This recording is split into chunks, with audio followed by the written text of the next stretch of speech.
What happened to John? It's not happening to John. I can't hear it anyway. Dave, mute Bruce. Mute Bruce's computer.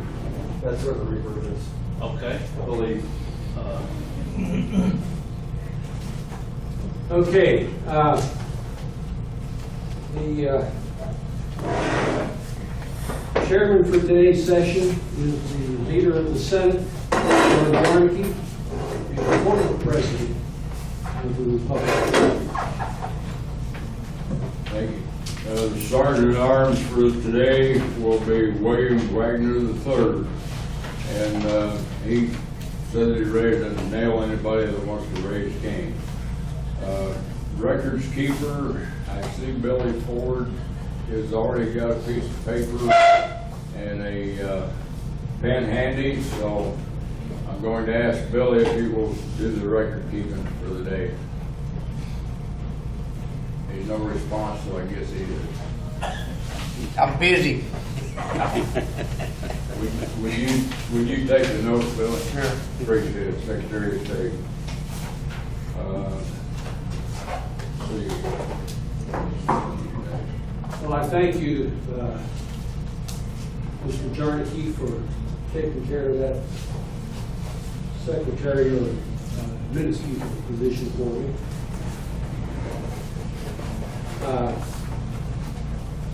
Miscellaneous announcements. You can go ahead and project that up there, David. Is it the general election? No, That was 8. we were down to item C. Oh, okay.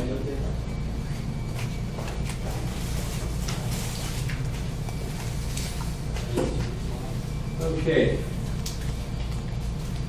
Why am I not getting it on my screen? You have to read it from there. Okay. How to efficiently and effectively conduct a Texas Republic congressional session. We showed this last month, and I think it did have some effect, so we're going to show it for the next several meetings, just to get people used to what's expected of you to participate. All right?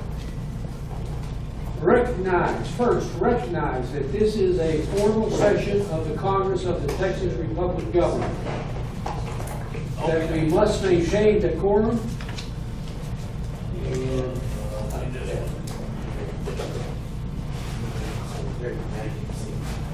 that we must maintain the, get back to the first.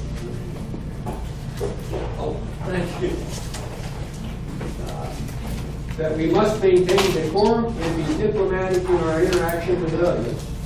That we may have guests present evaluating the government to make a decision on future involvement.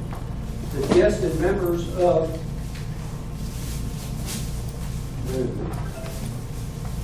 John? Yes. That guests and members of Congress may be physically present or in the cyber world on Zoom. Second, members of Congress are here to conduct the business of the Republic of Texas. Members and guests may be attending virtually on Zoom. We must follow basic rules to best assure all are able to hear the persons having the floor and to speak. Third. Priority for granting the floor will be given to Congress. Each person wishing to speak must request the floor from the chairman. Each speaker must use a microphone. Limit your comments to 3 minutes. Fourth, once you have spoken on a subject, you may not speak again on that subject until such time that all who wanted to speak the first time on that subject, then you can again request the floor. The speaker should always address the chair when speaking. Fifth, when granted the floor, the speaker should first state their name and their position or county of their domicile. All others should show courtesy toward the speaker and avoid side conversations. In general, we try to follow Robert's Rules of Order. Sixth, be cognizant that virtual attendees are trying to hear what is said. The slightest noise in the room will be picked up by the microphone. Be concise and do not repeat what you have already presented. 7. Order is critical to best ensure efficiency and fairness to all. Those that skirt these recommendations risk being gavelled down. We must be more disciplined and deliberate conducting the business of the people. 8. Now, let's go and have the best congressional session we can have. Thank you. Any questions from anybody? All right. Let's do that. Yeah. Well, no, that's really good back to you. Yeah, I'd ask you Mr. Ford to go first. Secretary Ford, is there anybody that you need to swear in? No, sir. All right, thank you. Oh, there we go.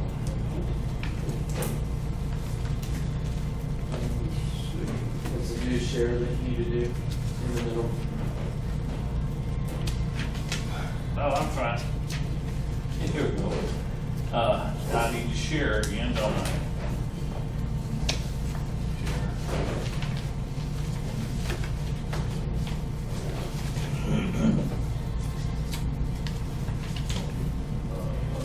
You're good.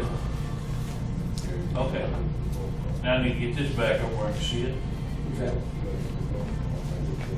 Yeah, go ahead and do yours.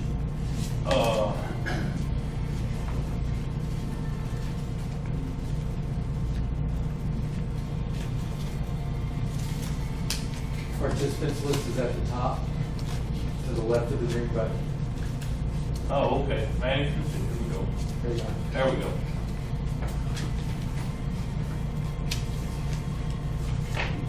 Let me say something to David. Hey, David, they're saying that the sound is very low. Can you turn up the volume on your computer and see if that helps? Wide open. It's wide open? Okay. So that's your speaker volume. The reason is that y'all's conversation sounds like it's going through his mic from distance. It's not being picked up by the main mic. That's helping us through the speaker. Should I unplug my mic? No. I had the volumes down on both your input and output. Okay. So I'm turning them up. Ask if they can hear it. Are you hearing better now? Much better. This is Maya, not yet. That's your audio back.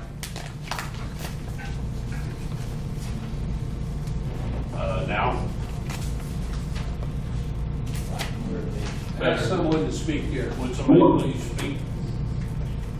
Worse. But you all understand this electronic stuff. Okay, we'll try it from there and see if anybody else says anything. We'll see if we have to adjust it any further. Okay. I will now have the roll call for the Senate. John Jarneke, District 1, I am here. Lloyd Sant, District 3. Here. Don Ballard, District 4. Here. Ann Anderson, District 8. She's not present.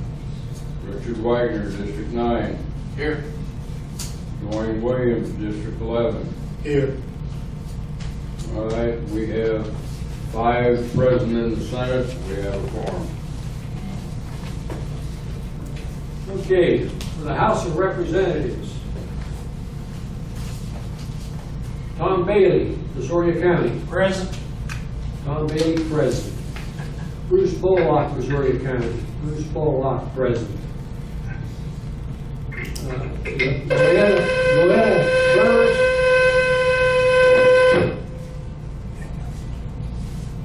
Loretta Burris, Houston County.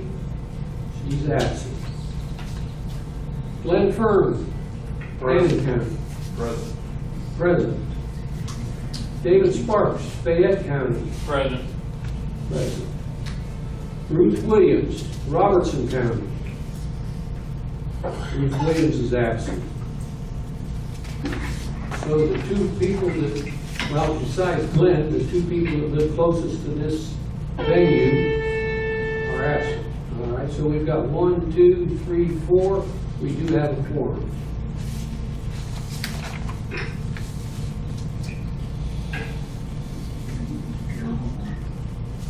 Okay, the next item on the agenda is the minutes from the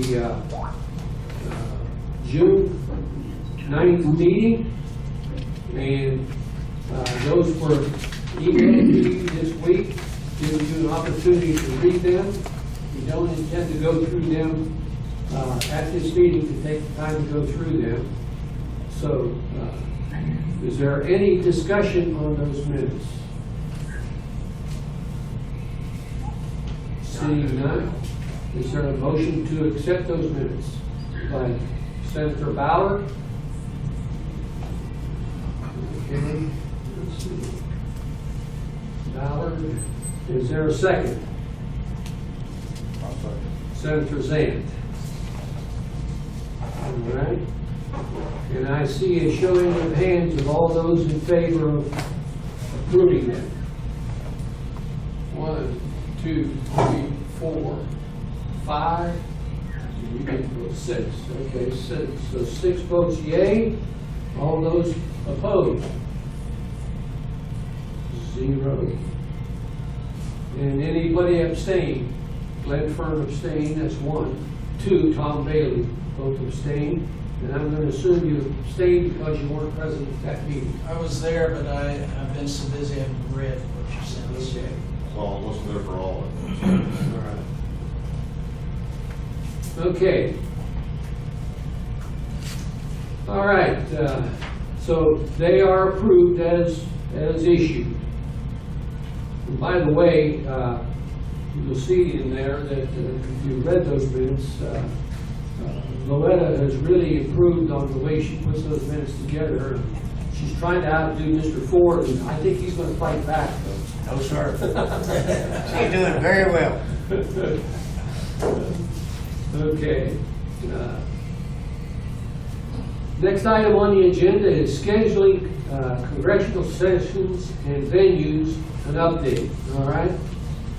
So if you can bring that up, David?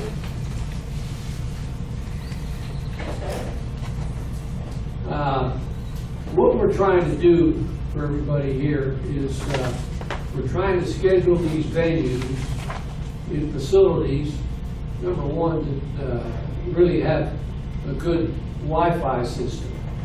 Now, the reason for that is more and more people will be attending as we get all of our bugs worked out of Zoom. And that is how we get the bugs worked out of ourselves in dealing with Zoom. There will be more people attending, and the more we get to attend that, I think the better off we're going to be as far as getting the word out about the Republic of Texas. So, David is showing you up here what that looks like. If you go to the top line so that they can scan across that top line so that they can see all of the different things. No, go back up there. There you go. And just show across there. Go from left to right.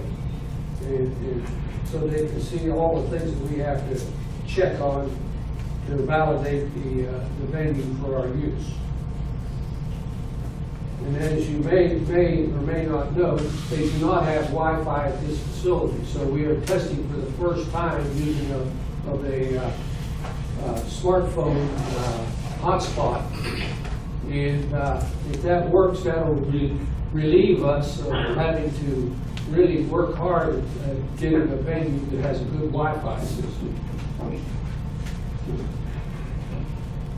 So there's a lot of things we need to check. And as we attract more and more people to our meeting, to our congressional sessions, we'll have to be doing a better job of finding a facility that can house the seat the number of people that may show up. And therefore, if you go back across to the left, Dave. And we are here on July the 14th. Vern has arranged this, and it's here at Bedford at the Pizza Garden. And he's checked things out. Now, the next venue Mr. Zant arranged for a lady named Jen West, who's over there in Crosby, Texas, that is arranging for us to meet at the American Legion post number, I can't remember the number of it, but, and it was on one of these sheets, but it's not on this one. She is not a Texian, as far as I know, she's not a Texian, but she's arranging for us to use that venue, and her and I believe a couple of other people are paying for that venue, and I think it's $350 they're paying for the use of that. They're paying for it.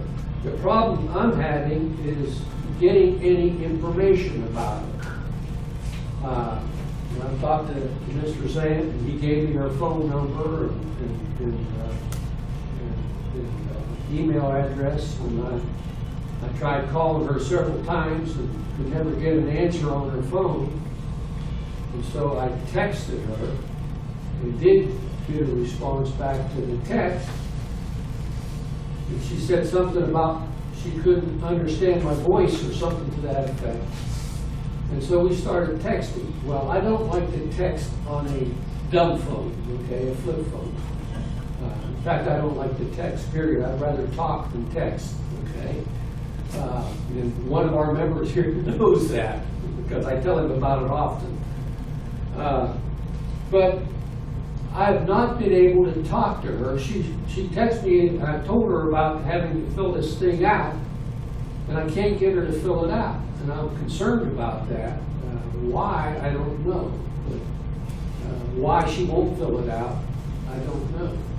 And so that, I just want to make you all aware of that, because at the end of this agenda, you're going to see that the next meeting is scheduled to be in August at that American Legion post. Now, I don't know what's going to happen between now and then. I think there's a good chance that we will end up having it there, whether I get the information or not, because it's going to be difficult to get another place in short notice, because I also had to get this out on the internet, on our webpage. I got to get that out as soon after this meeting as I can, so that people are aware of where the next venue is going to be. And I'm anticipating, because it is an American Legion post, and this woman is a member of that post, that we will be getting a number of American Legion members showing up at that session. And so, you can see that scroll down a little bit, David. Now, I know this is an old edition of this thing now. Mine's pretty updated. Huh? Mine's pretty updated. The only thing we haven't done is tested. Okay, well, no, what I'm getting at is Richard Wagner. It's showing it in Madisonville, and I know Richard has decided to go. You were to told at the last meeting? Well, I've changed it, but this isn't a copy that it's been changed on, all right? I have it on, unfortunately, I saved the wrong copy to the thumb drive. And I'm good at doing that. I'll change it right now. Where? It's at Brian at Sloppy Joe's. Okay. All you gotta do is copy the lines above it. Yeah. Okay, so that's taken care of for October.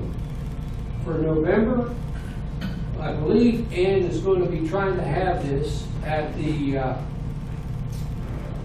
Iron Skillet up in, was it Waterford? Oh, Weatherford. Weatherford. In Weatherford. Yes, sir. They're booked up till the new year. Huh? I checked Weatherford, that was the first place I checked. I take And they it said- back.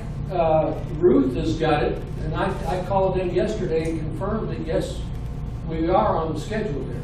Oh, is that right? Yeah. So Ruth is having it there at Weatherford. She must also. have booked it well in advance then. She's better looking than Glenn. Maybe, maybe. She's better looking than Glenn. That's not hard to do. We'll record that as part of the minutes. Okay. So, she will probably not do anything to collect any information. We've had it at the Iron Skillet a few times already, and it's worked out for us. And so we'll be having that in September. in Weatherford. And then in October, we'll be back at Bryan. All right. November, more than likely, we're going to be back at Weatherford again. And then in December, we're going to be at LaGrange at the country club there. And David is taking care of that. We've got most of the information filled in. Have we tested the Wi-Fi? No, you called me the other day. Oh, so we said we did. don't have to worry about getting that done right now. That's right. So that's where we are on getting these sessions scheduled. And we're going to have to start working on next year's pretty soon. Okay? One of the reasons we're trying to get these scheduled in advance is we want to do something about promotion in that area, about promoting it so that more people are aware that we're meeting there. We've done a lousy job of that thus far, and what we've tried to do is work through newspapers, and newspaper ads don't do us a bit of good. As anybody that's in a small business knows, that you don't get very much traffic from an ad that you put in the newspaper, unless you're in the corporate world.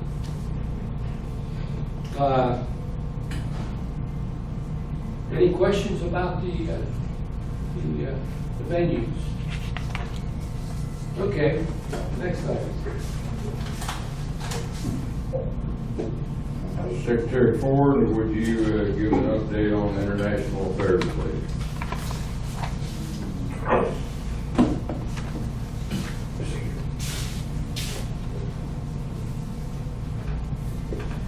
We are still meeting each Monday on our Camera.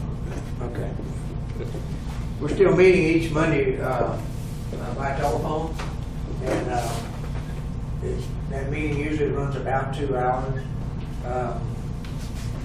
Bolock, Mr. Capps, and somebody else. Oh, Dave Sparks. Yeah, they're doing a lot of research to get this up and get it going. I haven't done much research. I've been absolutely covered up, but I do make the meetings, and I can tell you that progress is being made there.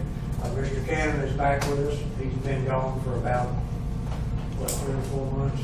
Probably about 6 months. Oh, maybe that, okay. I didn't realize it'd been that long, but he's back with us, and so he's kind of catching us up on some things, and he sends a lot of reading material that we need to catch up on and become familiar with. And what the purpose of all of that is so that we can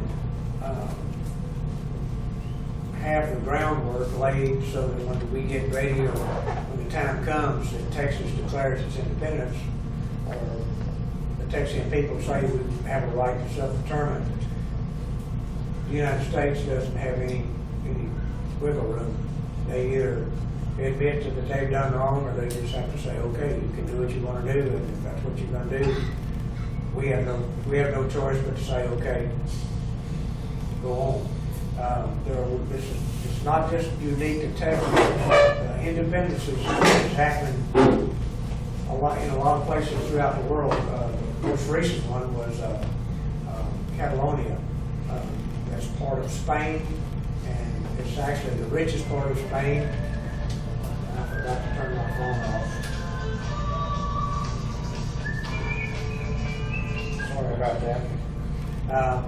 Anyway, the Spanish government said Catalonia cannot do what they want to do. They've been held captive since about the 1500s, I believe.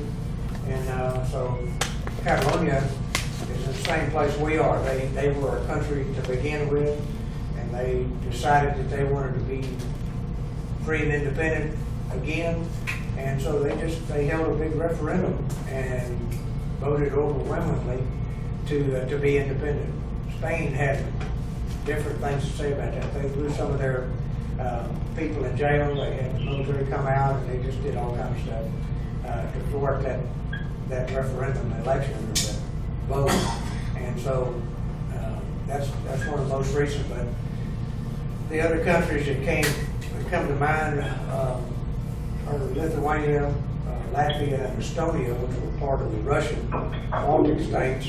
And they have had that same, they've been through that same thing that we're going through. And just so to give you a little bit of encouragement that when that finally does happen, they have to restore the country back to its time when it was taken captive. So everything went back just like it was. So there's a lot of hope for us to get that done. It's not really up to the United States to say anything about it. It becomes an international issue, and since they're party to it, they can't hear it. So then it becomes a world court, or the international court, that will take care of our business for us. So that's what we're doing on the international committee. We're learning a lot of those things. We actually have written letters to the UN. We've got responses back from that, so we're kind of let that lie until we get a little bit further along with what our research is doing. But you can't just jump up and say one day and say we want to be free and independent and not have a reason for it. And you can't break a treaty without having a reason for it. So that's what we're doing. We're looking for those reasons, and we're documenting those things. We've been working on a timeline to show that when all of this stuff took place, when the United States, when they did it, and what they did, and how that violated our treaty agreement. So it's coming together. It's not an overnight thing. If you like to do research and you want to get in on part of that, then I think we could probably work that in. We've been, just about 4 years now, or 5 years we've been doing this? Longer than that. Well, it's been a long time. So it didn't just start, so we've got we've come a long ways since we first began the committee. And so there's a lot that's already passed. There's a lot that somebody that came in would have to catch up on, but I'm not saying you can't do it, but we need people to do the research and to look at things in a different light. The more people, more eyes on the problem, the better we have, the better chance we have of solving it. Mr. Bullock, would you like to add anything? You're on the committee too. Would you like to say anything about it? And so is Mr. Zant. Mr. Zant's there. Mr. Brown is too. Go ahead, Mr. Brown, if you want to go first. I'm just gonna, since we have some new ones, I'm gonna bring a little bit of history and international at the same time. But anyway, for example, this flag here is the first flag of the Republic of Texas. It flew till 1839, and then that's where you saw the Lone Star flag come into play. You look up the state of Texas government code, and it will say the 1839 Lone Star flag is the Republic of Texas flag. Doesn't say it is the state of Texas. And that's in their government code. But then they turn around and say, we don't recognize the Republic of Texas. How can you fly the flag all over the country around here, you know? So, anyway, that's one. That includes one on the flagpoles. The Republic received diplomatic recognition from the United States, France, the United Kingdom, the Netherlands, Belgium, and the Republic of Yucatan.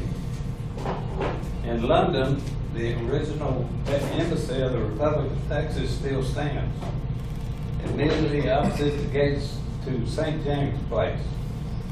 Sam Houston's original embassy of the Republic of Texas to His Majesty's Court is now a hat shop. And they do, I think the last time anybody was there was kind of a showcase, and it had all different stuffs of the Republic of Texas inside. In fact, the person that went over to that took them a pair of cowboy boots to put in that.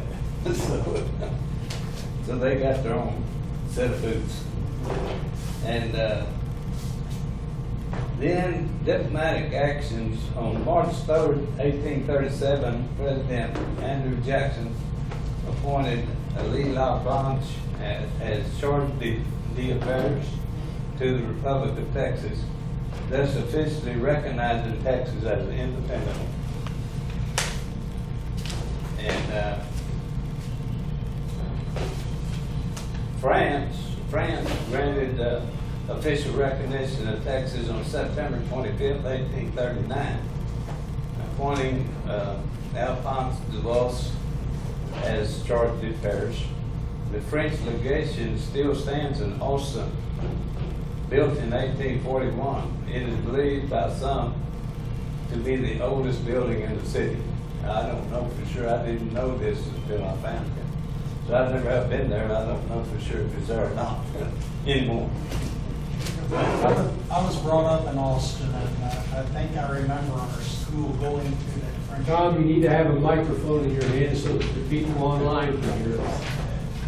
Okay, that's all I had right now on the internet. Okay, I've been on that committee since I've been a Texian. And I have to say, I've learned one hell of a lot about the true history of the United States and of Texas. And it's stuff that you don't learn in public school. You're never going to be taught that stuff. For instance, the Republic of Texas, when it became annexed to the United States, was guaranteed in that treaty that we would have a Republican form of government.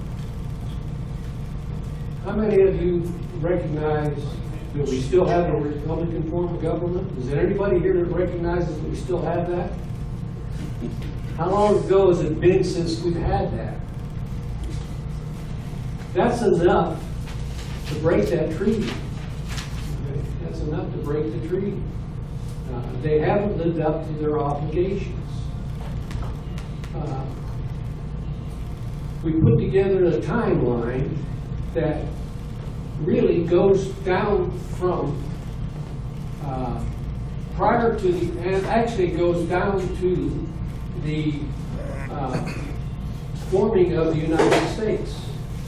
Goes down to that first Constitution of the United States of America, Constitution for the United States of America.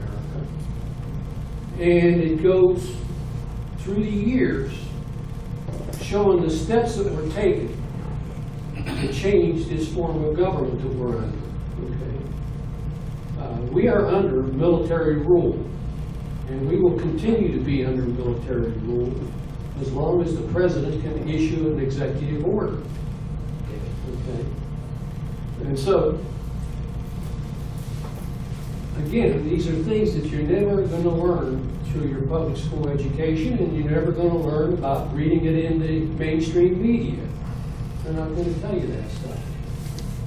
So, my point is simply that anybody that wants to become a member of that committee and participate in that committee, you're welcome to come on there and learn some stuff.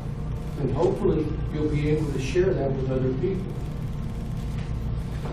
I guess that's about what I wanted to say about it, so thank you.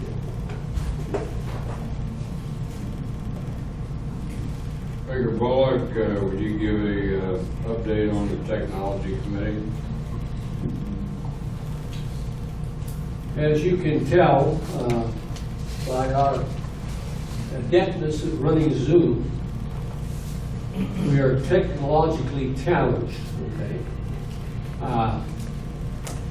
Most of us are certainly senior aged, okay? And anything I ever learned on a computer, I learned on my own. Never had any instructions to learn, so that's limited from trial by error that I learned it. But the technology committee is responsible for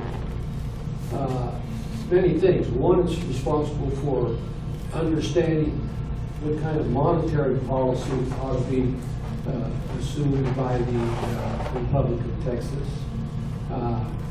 Whatever technology we could utilize to get our message out to more and more people. And that brings up, since I'll bring it up here, since we're on the Yankee side of this state, and I hope that you don't take that as an insult to you, but you're closer to Yankeeton than we are. That I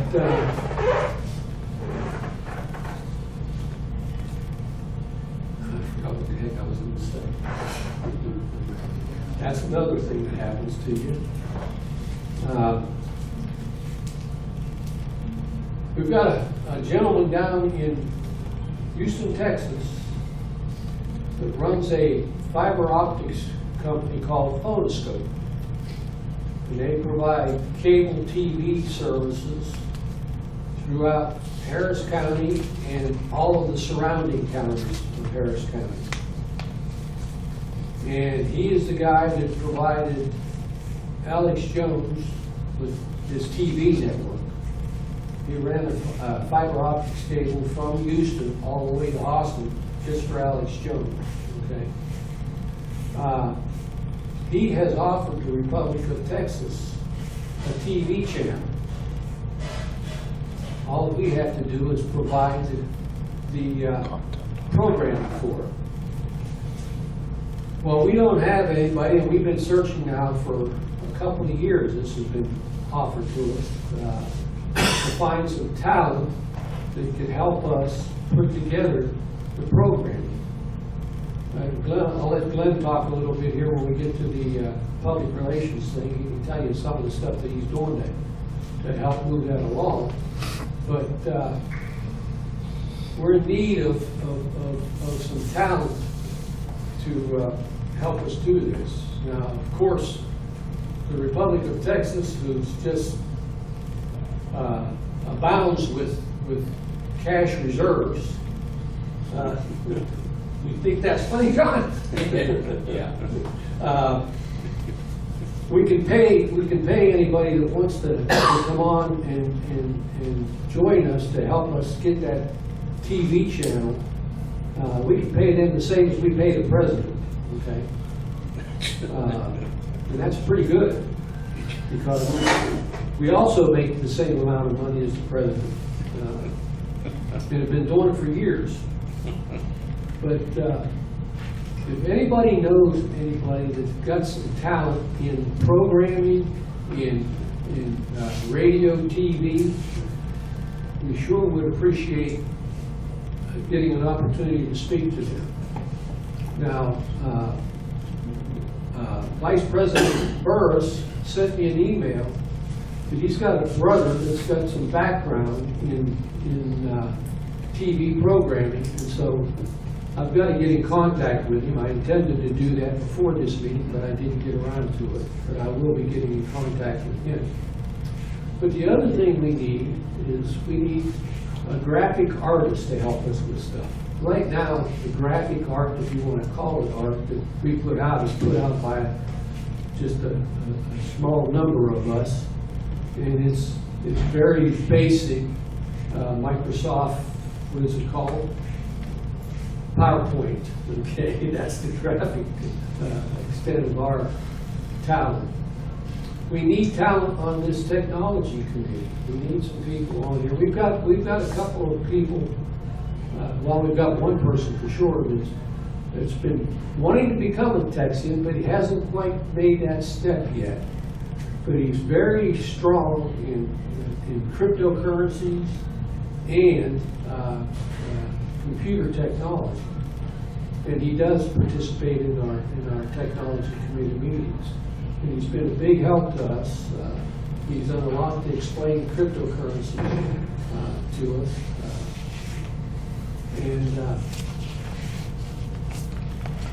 But the fact remains that the technology committee has not done very much to move forward here in the last several months. And that's because of a lack of participation of anybody that would have some talent that they can bring to that committee. Any questions about it? Okay. Public relations. Glenn, you want to handle that? Yeah, sure. Well, we've got a YouTube channel. I mean, if you want, I could share my screen and I could show you our YouTube channel. Does that work? You can share your screen through Zoom. Well, you should be able to. Why not? Okay, let's try it. Matter of fact, well, it says here, it says I cannot start screen share while the other participant is sharing. So Okay, you gotta stop sharing. Okay, now where do I do?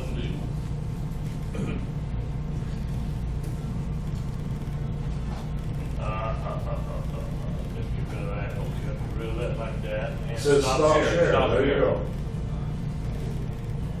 Okay. Now, this is actually the Republic of Texas YouTube channel right here. And this is our dashboard. We've got 422 subscribers. When we get 1,000 subscribers, they'll monetize it. Of course, when we got to 10,000 views, they were supposed to monetize it, and they changed the rules. So, you know, hopefully, when we get 1,000 subscribers, they'll monetize it, and we'll actually start getting some money from our YouTube channel. So these are our videos. I've been uploading our conference call videos. Some of them have been getting pretty good hits. Like the Alamo Reach one's got 1,800 hits. That's pretty good. I can sort these by most viewed. And so the best one is the one that, this is a video that I made. Texas and other American states is under military occupation. And then the second best one that's got second most hits is Alamo Reach. And so that was a good presentation. I understand Ron Avery's website got hundreds of hits the first day. So anyway, so this is our YouTube channel, and the more it's let's go back to so we've gotten 44 subscribers in the last month, and so that's improving. I mean, we even have some analytics I could show you, and it'll show you what's happening with our subscribers. Let's go and look at that a little bit. And let's do this. We'll do 28-day averages. So the average, and this is over, let's do the last 365 days. So it's not a lot of history because our YouTube channel isn't that old. It was started in July of 2017, and so we're not getting. It's like with my YouTube channel, it looks completely different because there's a lot of history, and I've got 17,000 subscribers. But then we can look at, like, there's things like sharing. It gathers statistics on sharing, and so on Alamo Reach's video, it got 111 shares. So people 111 times. They sent it to someone else and said, hey, check this out, check this video out. So those are the kinds of things that we want. And so the more stuff, the Republic of Texas tax court procedure is getting a lot of interest. And so we're getting a lot of interest on that, although Google has been blocking our emails. When I send out emails, sometimes they all bounce. And that's Google blocking them. And so that's why what I'll do sometimes is I'll send just an individual email to Ed and to Bruce and say something like, Google's blocking this, so can you forward it to your list? And that kind of thing. But so it's moving along. We've got, I mean, it's only been in existence for a year, and since July of 2017. So in a year, we've got 20,000 views. We've got 423 subscribers. So I'd say we're moving along. But everything that when I send out these videos, everybody can help by sending it out to their list and encouraging people to watch the videos. and learn about the Republic of Texas. And so these are all things that we can do. Now, we also have a Twitter channel. This is one of them right here. This is Texas Republic for You, and we have 76 followers. We're following 25 other people, and I don't really, unless it's someone that we really want to follow, I don't follow them. But these 76 people are people, well, we can look and see who's following us. And a lot of these, like Mike Blackwell, he's a Texian. But there's some people who are not Texians, like this PHX Ken, I'm guessing he's a Phoenix Ken. And so they're interested in what we're doing. And the truth hurts. So there's a lot of interesting, these are RTR Truth Media. We have Trump X, you know who that is, that's Will Sprayberry. Is it? Yeah, it is, yeah. He's following us. And so, anyways, these are all things that we can do. Twitter is a major influence, so the more stuff, every time we upload a video, it automatically gets a link is sent to Twitter. And let's go back to here, and I'll show you my page where when I upload a video, and I set this is where I set the preferences. Matter of fact, what I could do is what I do a lot of times is I'll add them to playlists. Like let's try martial law. Let's just add it to the martial law playlist. And so then what will happen is, now that I did that, it'll send a tweet out on Twitter and said that we just added this video to this playlist. So what it does is it puts it in front of people. Everybody that is following us, which is 76 people, but then so I'm one of them, and I've got 600 people following me. And so I'll forward the tweet. And so again, if you guys can get profiles on Twitter and get people following you and circulate, forward the tweets, retweet it, I mean, all of that stuff operates to get us in front of people and let people know what we're doing, and that we're here and we're alive and well, and we're doing things for freedom. And so all of those things can help. And it's a whole bunch of little things, and people creating a buzz. You create a buzz is what you do. And see, like right here is our notifications on Twitter. See, I retweeted this SGT report. There's these three people here, Better Tarrant, Painters, and Michael Wagner, like the tweet you were mentioning. When I say you were mentioning, then we're talking about the Republic of Texas. And so there's all these people that are replied. This is Matt Armstrong. What is a secessionist? Must be tough tweeting while writing a food blog simultaneously. So that's kind of funny. But so anyways, Republic Defender. And so these are all people that are responding to our tweets. And the more people that are responding and understand what we're all about, then the more interest it creates, and the more visibility we have, and all the rest of it. And then we start getting younger people coming out to our meetings, and more people participating. I've been trying to have bi-weekly meetings, actually right here, but I haven't had a lot of people that showed up. And then plus Google has been rejecting my emails. They block them. I'll send out an email to everybody I have that I know is in Texas, and they'll bounce every last one of them. Matter of fact, they'll bounce the one that goes to my group, right, which is a Google group, and when you click on the link asking what the bounce was all about, it'll say that there's something wrong with your email address. Yeah, check for dots or commas or something in your email. So it's a bunch of crap. They're just bouncing it is what they're doing. You see what I'm saying? So this is their agenda, and we're going to have to deal with it. We'll have to figure out ways of getting around it. What I do is I'll send out smaller groups. My entire list of people in Texas is like about 400 emails. So I'll send it out to 20 or 30 at a time. and then send it out to another 20 or 30, and that kind of stuff. And sometimes that works, and it doesn't get bounced. But so when you get these emails, please circulate them to your list. And if I don't have you on my email list, if you could give it to me, that would be good.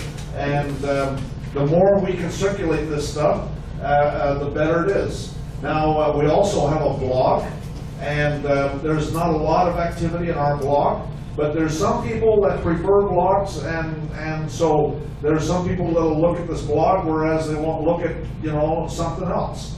And so we've got a blog, we've got Twitter, and we've got our YouTube channel. And if anybody's got any ideas on how we can improve it, I'm certainly open.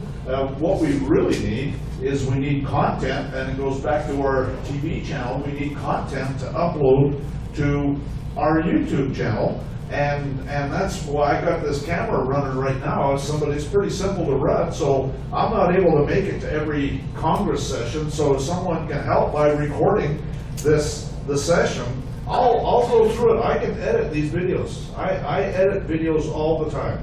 And so I've got some good software on here that I use, that I edit, I've got 400 YouTube videos. I've got a YouTube channel. I've got 17,000 subscribers. And so I make a couple $100 a month off my YouTube videos. And so, actually, I make more than that. I make, that's really all the money I make, because I've been out of work for 5 years. And but I get people contacting me for my videos, want help with one thing or another, or they want my DVDs, a complete collection of all my videos, and so that's when I sell that. And so that's when I make a few bucks. And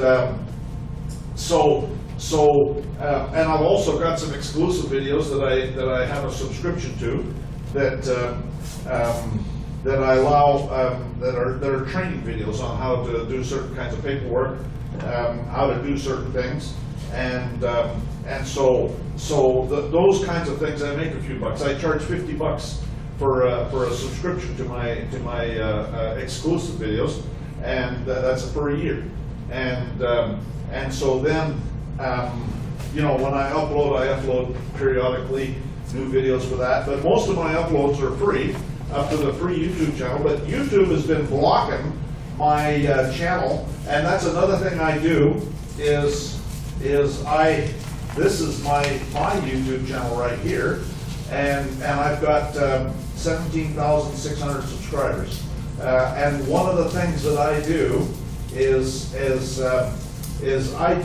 called sharing. It's called what's it called? It's where YouTube channels network with each other.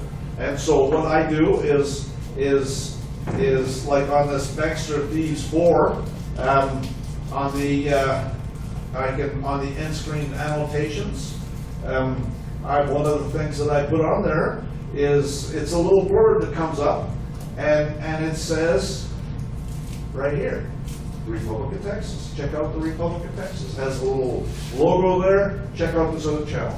It's really short and sweet. You know, I don't try and be. My videos are monetized, so there's commercials that come up. Although they're not that much. But I still have this Republic of Texas, and I also, another thing I do is I have I refer another channel. See, into this video, it'll be right at this point where a little thing will come up and say, check out the Republic of Texas. You know, so I do things, and then I do the same. I put the same kind of stuff on the Republic of Texas videos. I say, check out Sovereign Living, and so it's a sharing thing. And so there's you can do that. You can network with other YouTube channels, and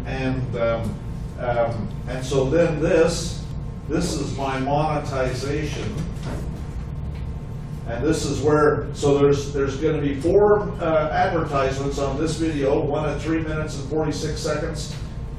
I don't know, can you see that? But anyways, there's 4 of them, one at 27 minutes, one at 36 minutes, and one at 50 minutes.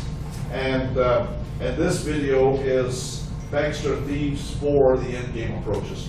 So anyways, my point is that there's a lot of things that I'm doing to try and help give us visibility, but we all need to help out and spread the word. So when I send out emails, if you could send it out to your list and circulate it around and create a buzz, and even if you have a Twitter profile, like or associate, follow our Twitter profile, and then you can circulate our tweets among the people that are following you and that kind of thing. And so it's kind of like this is all part of social networking. Anyways, that's what I'm doing. And as far as public relations is concerned, and I don't, I have a Facebook page, but I went on it like 2 days ago because my daughter was going to be doing something and she was going to do it on Facebook, and so that's the only time I've actually been on Facebook in the last year. And in my opinion, Facebook is a has-been, and they're doing nothing but collecting. Of course, they are all doing this, is collecting information and circulating it. And so, but Facebook, I would circulate, when I first started doing this, I was circulating my videos on Facebook, and they started blocking that and rejecting my, you know what I mean? They were playing their games, and so I just don't even go on Facebook anymore. I used to have a fan page on Facebook, and I deleted it. And so, I'm on Twitter. I find that Twitter is much more effective, and then the YouTube videos, and all that. Now I'm looking forward to Mike Adams is supposed to start up a real.video website, so I'm looking forward to that, trying that out and seeing how that works too. But anyway, so that's about all I've got as far as. Bradley shed their blood alongside one another in defense of home. So what was that? Whoever spoke up on the Zoom, please identify yourself first and get permission to speak.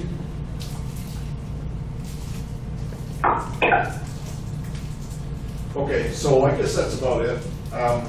Is anybody got any questions? Okay.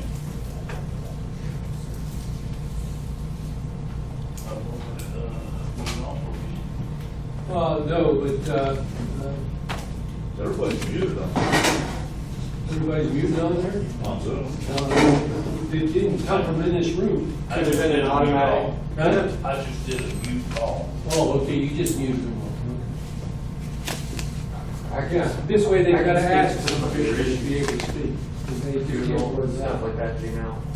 We need to talk. Okay, that's fine.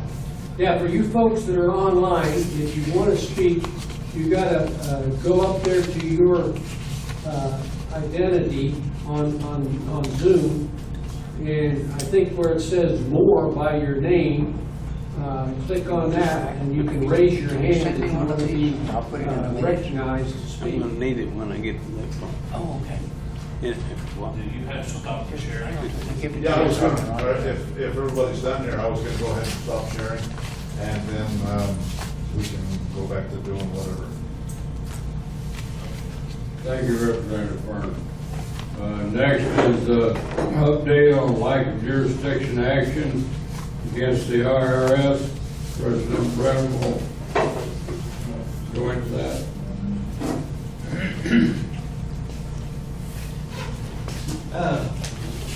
I think it carries on, but you'll be here in a little while to talk to us this evening. And I call him Mr.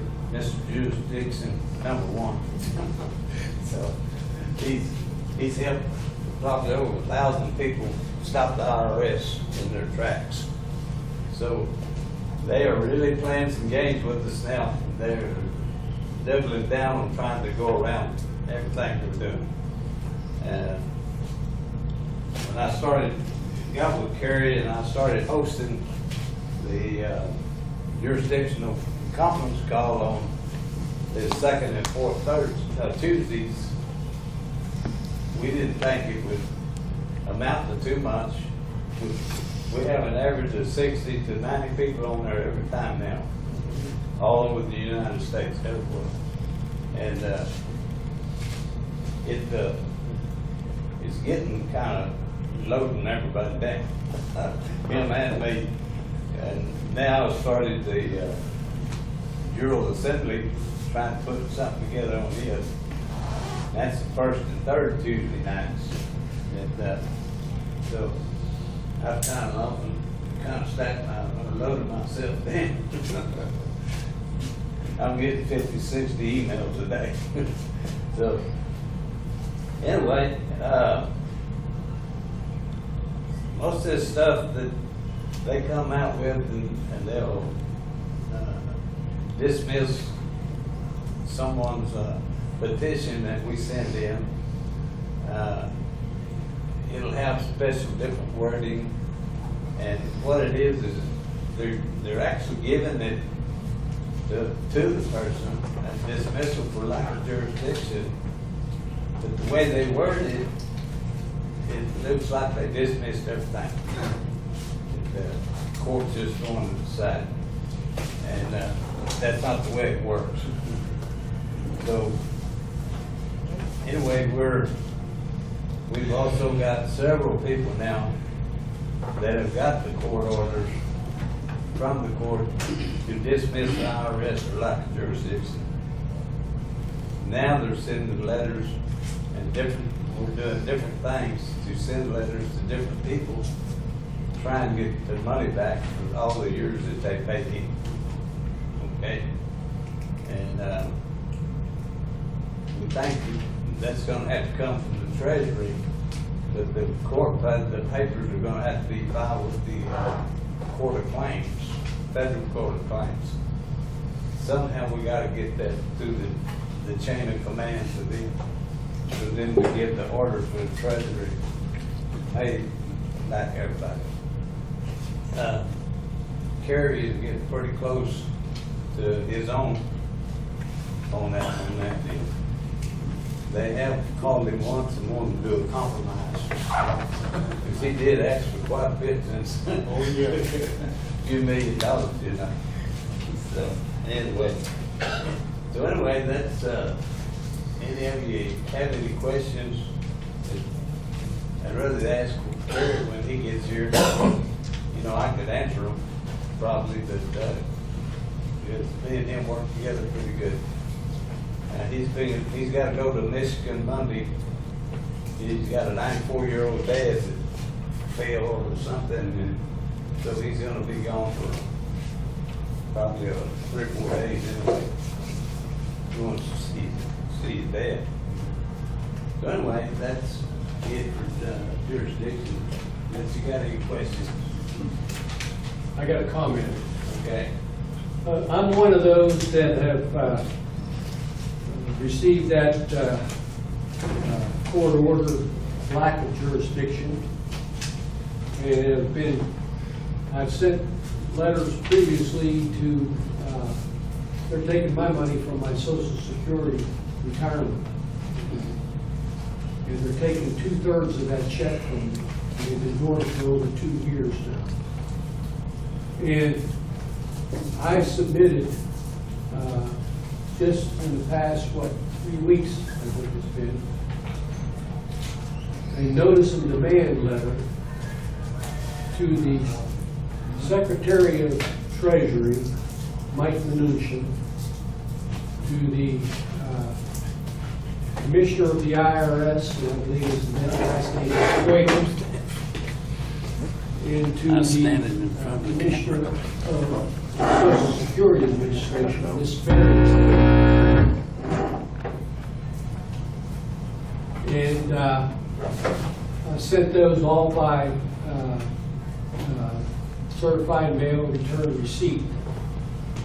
My wife phoned me yesterday and told me that she just received 2 of those cards back, and they were from, in addition to those 3 people, I sent it to the Inspector General of the IRS and the Inspector General of the Social Security Administration. And I received back 2 cards yesterday, and they were from the Commissioner and the Inspector General of the IRS. I'm hoping that it's going to get some results, but I've hoped before ended up with an empty hand. So we'll see if I'm gonna end up having to go to court to try to get this back. But they've been quite successful in putting me in an unbearable financial situation. So I just wanted to let you know that doing everything possible to try to straighten it out, but they're doing everything possible to frustrate the hell out of me.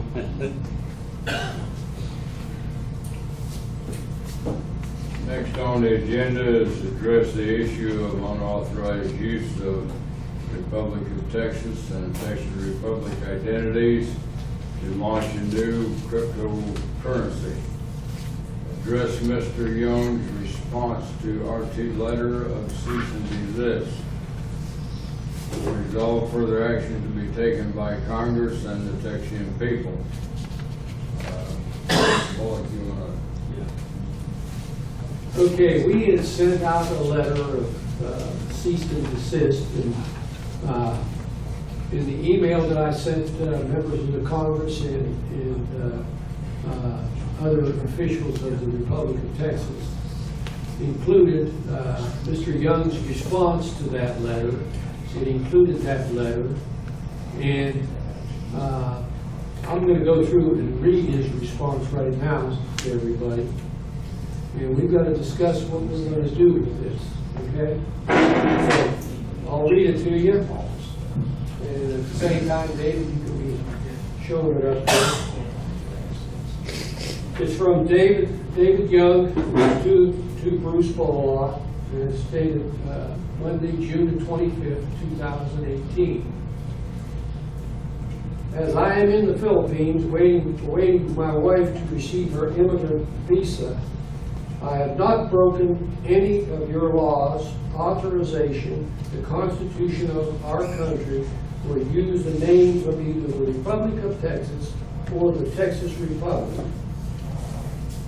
I reject your letter of unlawful and illegal notice and demand with a cease and desist demand within, as I have not used the names of the Republic of Texas or the Texas Republic to sell the TRN coins as the Texas Republic Nation. The Texas Republic Nation, name and entity, does not infringe upon the Republic of Texas or the Texas Republic organizations whatsoever, as it has been forked, is differently spelled, and has a different meaning under law. This is a legal name of my Texas Republic Nation. I own that does not refer to your organization, so I do not need your authorization. Scroll down a little bit there, David. The name of my cryptocurrency is TRN coins for the Texas Republic Nation, not the Republic of Texas or the Texas Republic. It is legally forked as a totally different entity. In case you do not understand the word forked, please consult your attorney or appropriate authorities. Example, just like the Bitcoin cryptocurrency was legally forked into Bitcoin Cash cryptocurrency, which are separate cryptocurrency coins and separate entities. Just like Texas, one of the several states by the unlawful 1845 Annex Treaty was forked into the state of Texas, which are separate entities. Just like the United States of America Union, the several separate state nations by treaty, or the 1889 ratified Constitution for the United States of America was forked into the United States Inc., United States of America, etc., corporation, municipality, state, which are separate entities by the Corporate Act of 1871. I hope you, Troy Burris, and all organization officials understand and get the meaning of the legal word fork. Please respond accordingly and positive to my rejection. Sincerely, Common Law Judge David Allen Young for Travis County, Republic of Texas, and the Texas Republic in good standing. P.S. The Texas Republic Congress is not authorized to remove me from office and abnegate my declaration as a Texian American, as I have done nothing wrong, illegal, or unlawful with the cryptocurrency coin offerings, or that I know the law as all judges are supposed to know right. I have done nothing except advertising your organizations to get our republic separated from the United States Corporation as an independent country. So that's his response. I had intended to go through this and highlight points that I would want to challenge and question in that. I didn't have the opportunity to get that done. But there are several points in here that need to be addressed. And just like in this last sentence, where he says he's doing it for us, and he's referring to us, but yet he's saying it has nothing to do with us. You can't have it both ways, can you? So we're open for comments on what should be done and how it should be done. I've got my own ideas, but I'll share them after you all talk, because somebody else may have the same ideas. Microphone.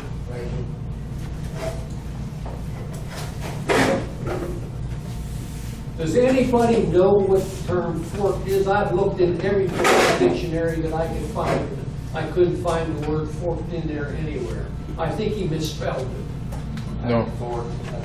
I think he's referring to the way cryptocurrencies are split off. But if my understanding would be correct, my argument might come from that use of that terminology, because I would be concerned of how he would be able to fork off of the organization. How does he have the authority, if he doesn't represent the organization, to have a division off of the organization? So when you fork a cryptocurrency, that's being done by those owners in agreement with to either separate a portion of what they already own into a second entity or a new cryptocurrency. If he doesn't own or isn't a part of the Republic of Texas, how can he fork it into two entities? So I don't know how he has legal authority to do that. One thing, he is a Texan, okay? He has become a Texan about 2 years ago. Okay? Now this TRN coins, if you go to the website, you'll see that it's been in existence for over a year now. Okay, they've had that website up there. We just learned of it a couple of months ago. He says in that offering that the TRN coins, which are not really physical coins, it's just what they call their cryptocurrency. Okay, they're digital. But he's saying it is backed by the gold and silver mines of the Republic of Texas. And he defines the Republic of Texas as going from the Louisiana border to California and the West Coast and below the 42nd parallel, okay, which is the southern border of, I believe, Oregon. And so he's saying that it's backed by those silver mines. Now, how can it be backed by those silver mines? They're all privately owned. And he's saying it's backing his coins. So it seems to me there's a legal problem for him right there. Fraud. Fraud? Fraud. Fraud, yeah. So, but that's a good point you make there about forking. Yes, it has nothing to do with, although he is a Republic of Texas, Texian, had about 2 years now that he joined us. And he is, was he appointed or elected? Elected. He was elected. He was elected as the judge for Travis County, okay? Now, what do we do about that? I think we've agreed that this Congress does not have the right to take away the, I don't want to use the term citizen, but to take away his Texian identity, because Texians are sovereign over the government.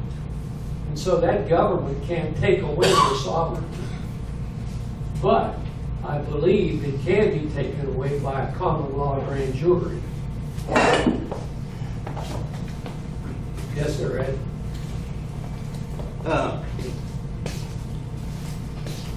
You're right on what you're saying there.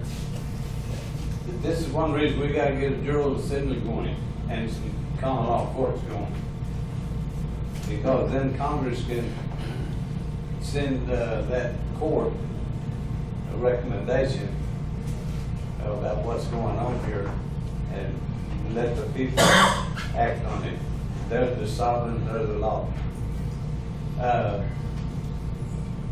What we're talking about, there was an example two days ago in Washington D.C. when this ex-FBI guy was testifying and he had this smirk on his face. You can't touch me, so I can say anything I want to. I can answer anything I want to. I don't have to answer you. And that was his attitude, that the Congress could not do anything. He knows that. They don't have that kind of authority.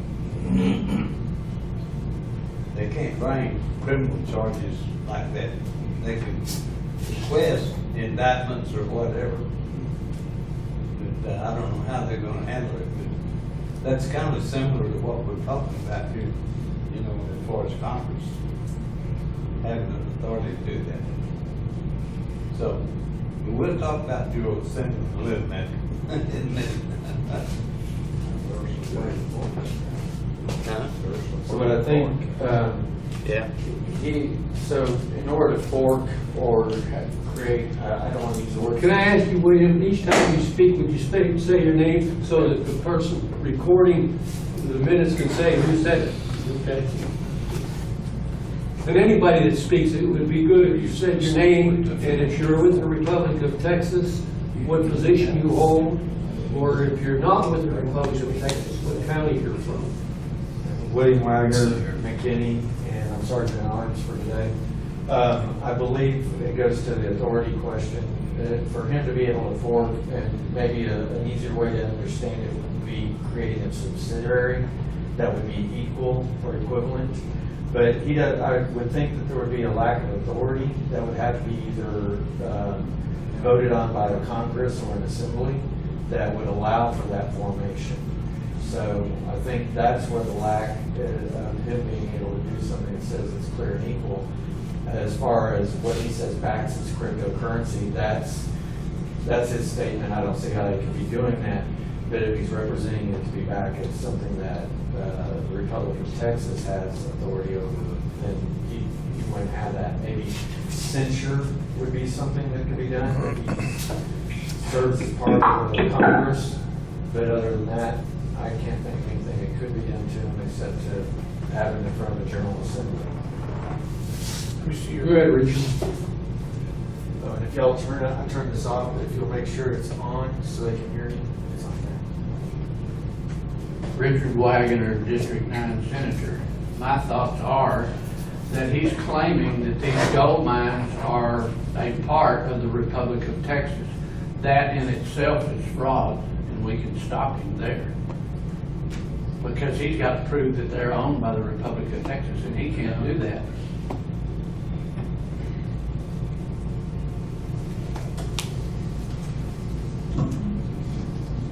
Well, there is one silver mine that I'll guarantee you is not owned by the Republic of Texas because I own stock in the company.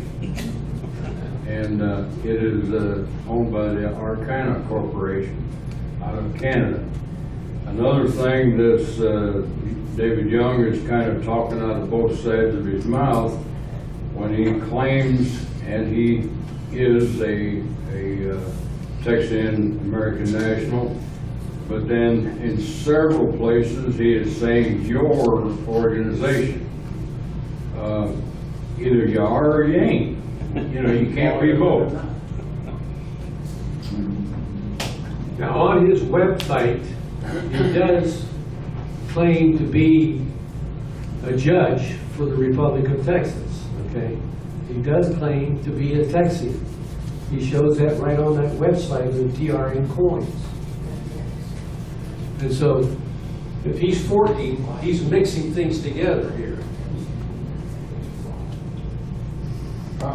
Judge elected to be the Republican? What's that? Company politics. If he's an elected judge, can he not be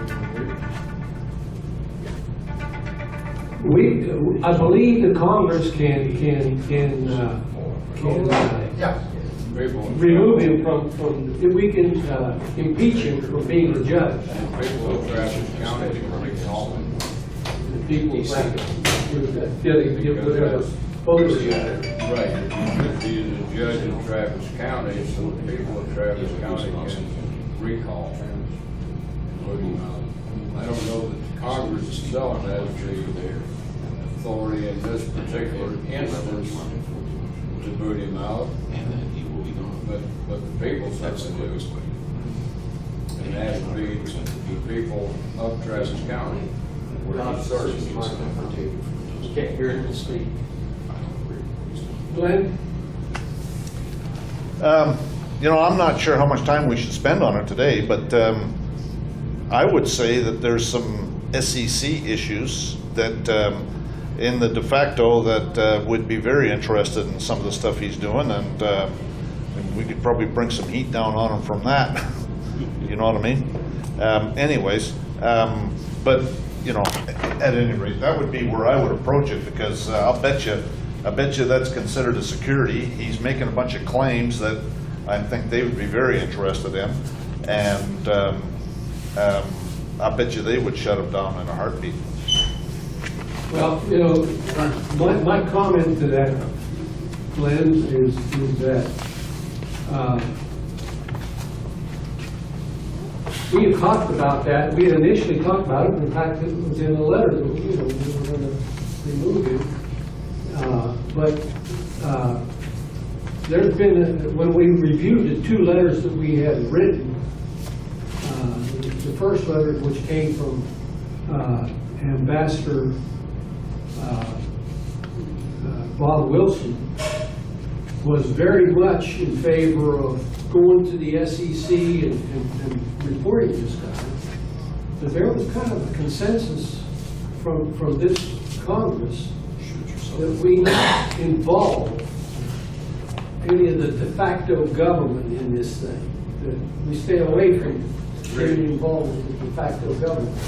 If somebody wants to initiate any kind of action independent of the government of the Republic of Texas, that's one thing. But for the Republic of Texas to go take that action, I think there was concern about involving the feds. Okay, I've got to let the congressman speak first, okay? Dwayne Williams, Senator. Dwayne Williams, Senator, District 11. There's another definition of TRNs. It's Treasury Reserve Note. And he's calling his Treasury Reserve coins.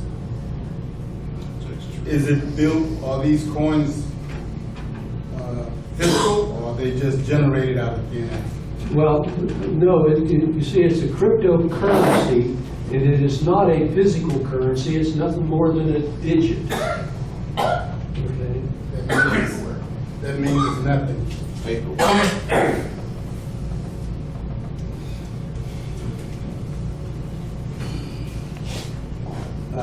The one thing you had mentioned that you probably would not want to, I would think that before anything was done, bringing the SEC in from the level that you were stating would be that you would need to sever ties with him so it couldn't be tied back to that representation with the government, the de facto government of the Republic of Texas.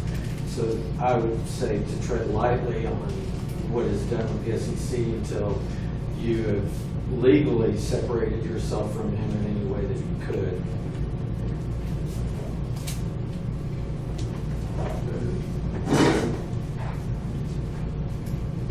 Why couldn't we get somebody to approach him and find out what mines he's claiming are owned by the Republic of Texas?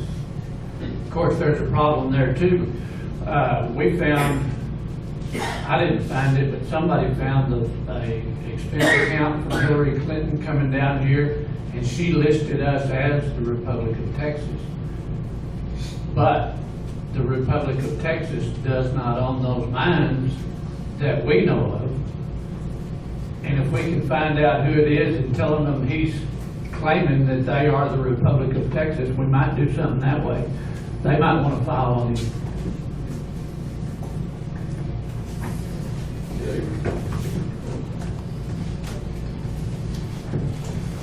David Sparks, House of Representatives, Fayette County. If John owns stock in a mine in Texas, he's claiming you're backing. He's claiming you're backing his Bitcoin. Ain't happening. I mean, it seems to me like you would have more to say about it than the rest of it. He's actually claiming your mine. So are you suggesting that John could send him a letter and say, please show me where you got the authority to put my silver mine as backing for your TRN coins? Absolutely. Or the company that owns the mine. Well, yeah. Well, if John owns any stock, he's a mine owner. Yeah. Not that it's worth anything, but yes, I do have stock in the company. Kind of an interesting fact, when I bought stock in this company, Ray Cannon also owned stock in the company. After about a year, they did a stock split, which generally speaking means you're increasing your value. Well, this company did a reverse stock split. For every 8 shares that I had, they gave me 1. Right now, my original $1,000 that I put into it is worth something like $27, I think, on my last statement. So technically, I own stock, but I sure don't own much. David Young don't know that. Yeah, It doesn't matter. true. I hadn't thought of it that way. However, yeah, Young doesn't own any of it. True.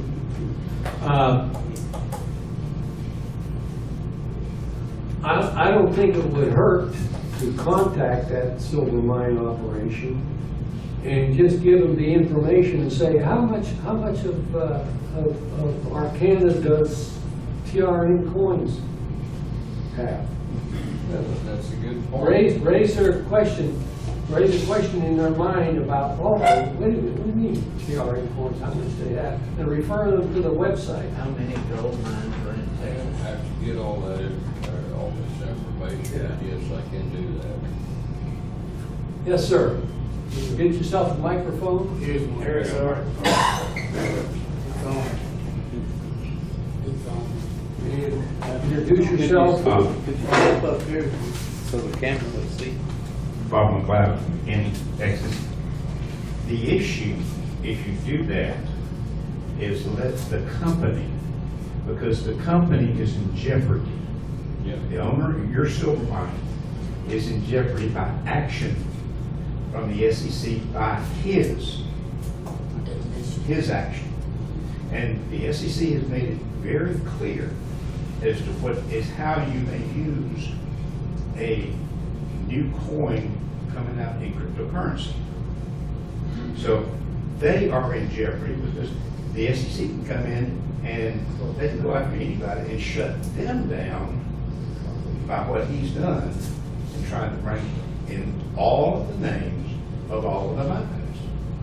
In other words, always let someone else do your work and carry the load for you. Makes perfect sense. Because they are the ones who are being put at risk in their business model, and they will move if they have any type of substantial assets whatsoever.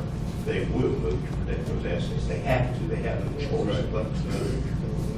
And every silver and gold mine from here to the Pacific Ocean is claimed is backing this. Can't be. No, you're right. Yeah, you're right. And you will create his own nightmare. Just start getting in touch with them. Well, appreciate that. Yeah, thank you for that. Thank you. Yeah, so, there. Glenn? So, you wouldn't, the Republic of Texas wouldn't have to contact the SEC. Right. What you do is someone who owns stock in one of these mines contacts the mining company, contacts the mining company and says, You got mail. Get rid of that. Goodbye.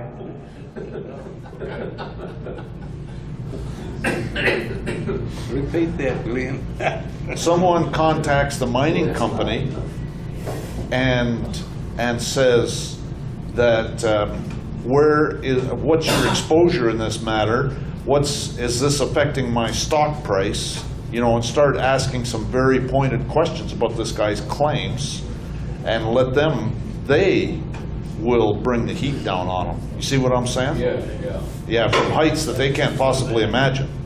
That way it keeps the Republic totally out of it. Yeah, the Republic isn't in it. It's just some citizen has contacted the mining company and says that I own some stock in this company, and this guy's claiming that he's issuing cryptocurrencies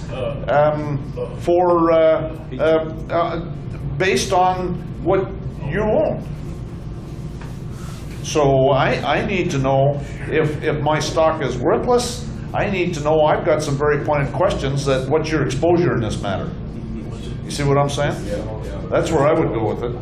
And then let them, that system will take care of the issue. Good point. Good point. Anyways, yeah. Judging by experience, it is real close to worthless, but not quite. Well, Hold on to it, John, that's all I can tell you. Hold on to it. Things are changing. and it's not necessarily always going to be that way.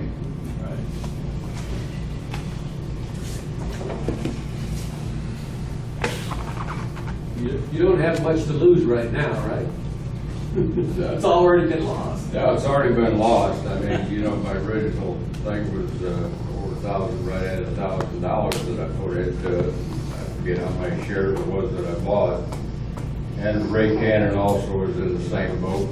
I believe he still has his. And, you know, we rode this dead horse down about as far as it could go. There you are, there's his website there. Do you recognize that flag? Yeah. Right, that Is that coin. the Texas Republic Nation's flag, or is that the Texas Republic's flag? It's our coin. And that coin is, if you look at our copper, do you have a name for that? The copper? San Jacinto coin. San Jacinto coin? San Jacinto coin. Well, if you look at that, and you look at that one, it's just about the exact duplicate of it, okay? Although he's changed the wording on it, it says the Texas Republic Nation. Yeah. What happened, David? He changed the wording, but he does not have the authority to use the ordinance.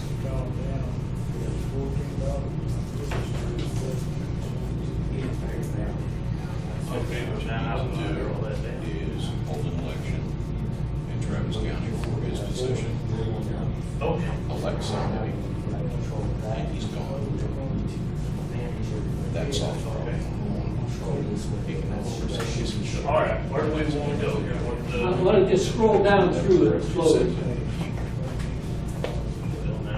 Because also he has an affidavit. Now I'm kind of like you and your mouse. Judges charter of offense. He can't make decisions. In fact, the matter is, he's outside, he's out of bounds. Well, this just ain't working. Well, it's got a header that pops up on it, it stays, so there's nothing you can do. Okay, where do you want me to go to here? At the end of the front page of it, go up there to buying trading coins and just show what's on there. You gotta reshare that though, I'm sorry. That's not on your side. Okay. You're seeing it up there. Go down to your screen, pull it to the left. Okay. You share.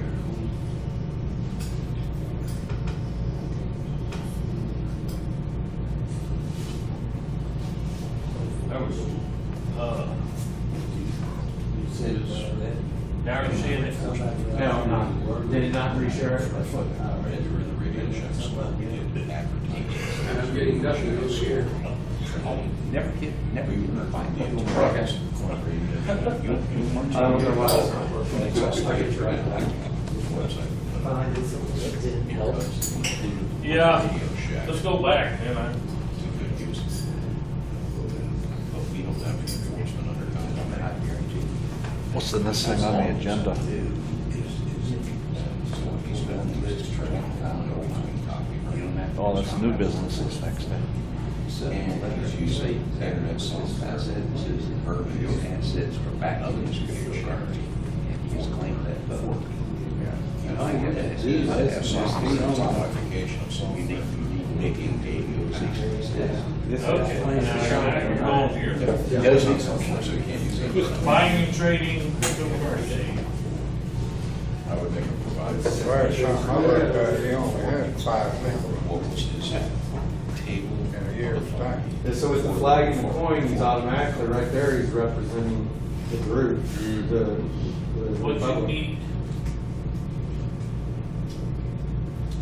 See, another one of the things, depends on what he states you about, just call it for trade. Yeah, it's big.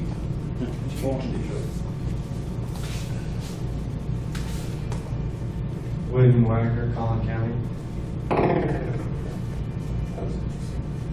So what we may need is like a cease and desist order to remove any reference, including the flag, the coin, and anything that has the name, the way the government actually is set up, the de facto name of the government. So we can make sure that nothing, because that he would have no right to do.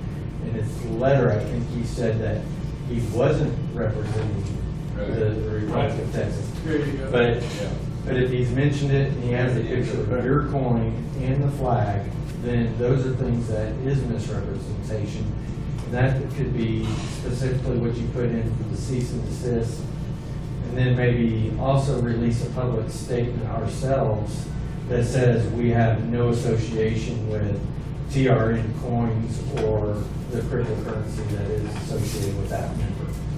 Yeah, we've done none of that. Okay, if you look up here, He's still using the flag and the I'll coin. scroll down a little bit, David. That was his answer after 6 weeks. The new TRN coin cryptocurrency is backed by intrinsic value gold and silver in the physical mines of the Texas Republic Nation and other precious metals. I think one thing you have to ask him is, those physical mines of the Texas Republic Nations, can you identify any for us? Where are they specifically, or what are they, their names, what are their locations? Because he's saying they're in the Texas Republic Nation. There's a whole list of them right there. There's a whole list of them. Of the mines that are in there. But for him, Texas Republic Nation goes all the way to the Pacific. So if you can just catch him on one in Texas, you got it. Yeah. And other precious metals and minerals such as oil. How about Texas oil too? What you could do is contact the mines and the mining companies and say, I'm thinking about buying stock, but I'm concerned about the value of the stock, and so I need you to account to me this guy's ownership in your company. I mean, anybody could contact any mining company. You know what I mean? Yeah. What he's based on that, because I'm thinking about buying stock. Hello, guy. Maybe since it's so cheap, I should buy some more.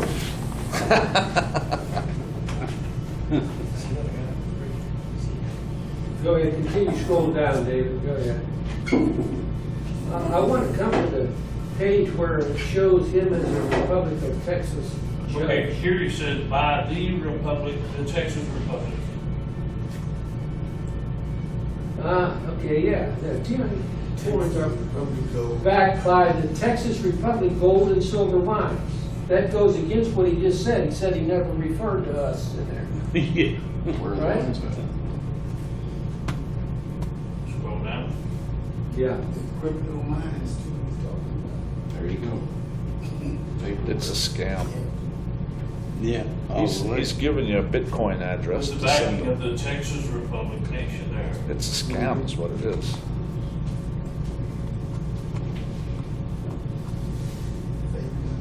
I wouldn't touch that with a 10-foot pole.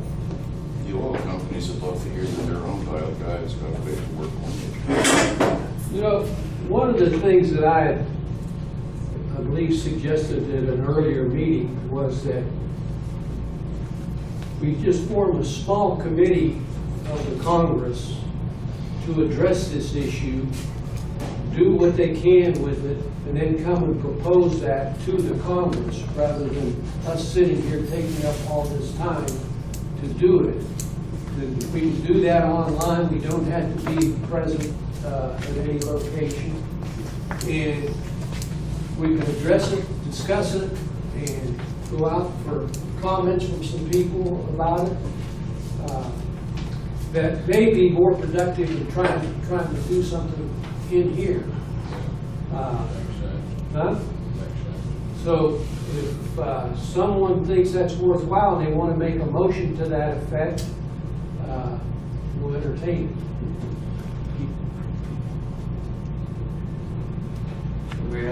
Do we have somebody that's an attorney within the organization? I'm sorry, I didn't. Do we have somebody that's an attorney within the organization? No. No, we don't. I don't think attorneys are interested in becoming Texians because They're all. part of our Constitution is going to say, in essence, says that we operate by common law only, and so they don't get to use their legalese with us. But this is, right, exactly, but I was thinking because this is legalese outside of outside of common law. Because you're dealing with them filing fraudulent terms that you're asking to talk about the federal government maybe looking at with SEC, and that's outside of our common law side. So we're needing answers to questions about what can be done outside of the common law side to make this person stop. Well, I personally don't deal with lawyers. I have never dealt with them. They're liars. I haven't had to use any for my defense or anything else, so I can't speak to knowing any of them that I could recommend that we consider. And I sense from my involvement with the Republic of Texas over the last 5+ years that there is a sense among Texians that there's a great distrust for allowing someone else to speak for you and not being able to control them, particularly in the courtroom, okay? So, and I think there are a number of them in here that have gone and presented themselves pro se. because of that refusal to deal with the lawyer.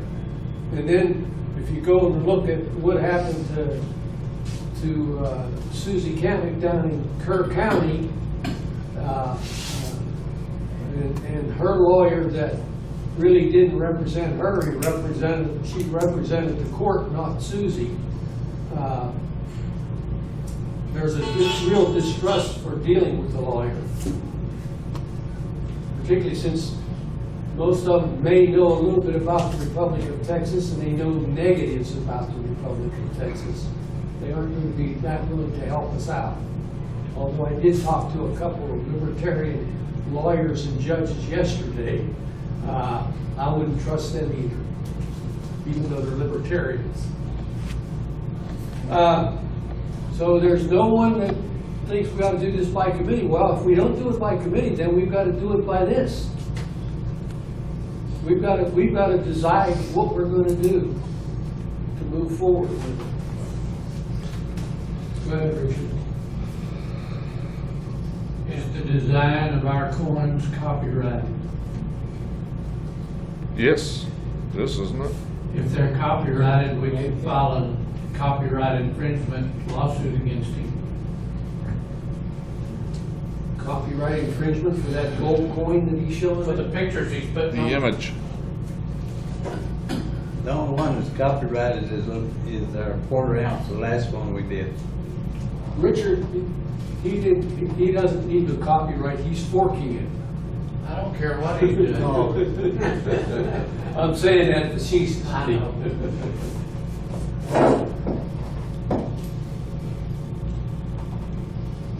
But John, are you gonna contact that company? Yes, I will. Okay.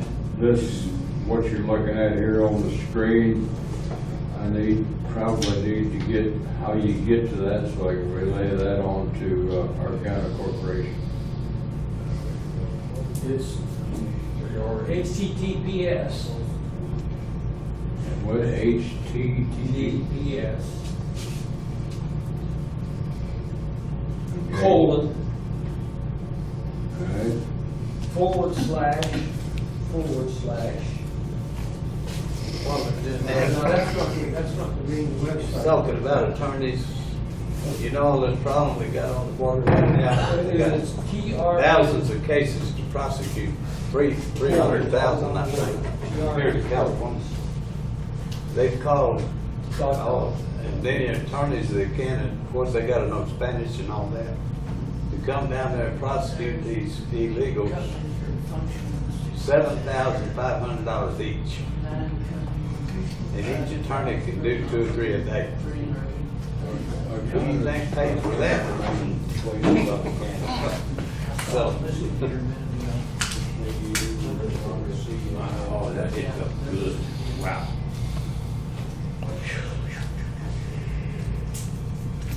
Let's just get a page.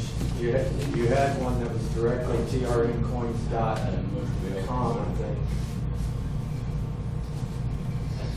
I think it's just gonna come to nothing because it's just a scam. I think it's all just gonna come to nothing. Oh, yeah, it's all a scam.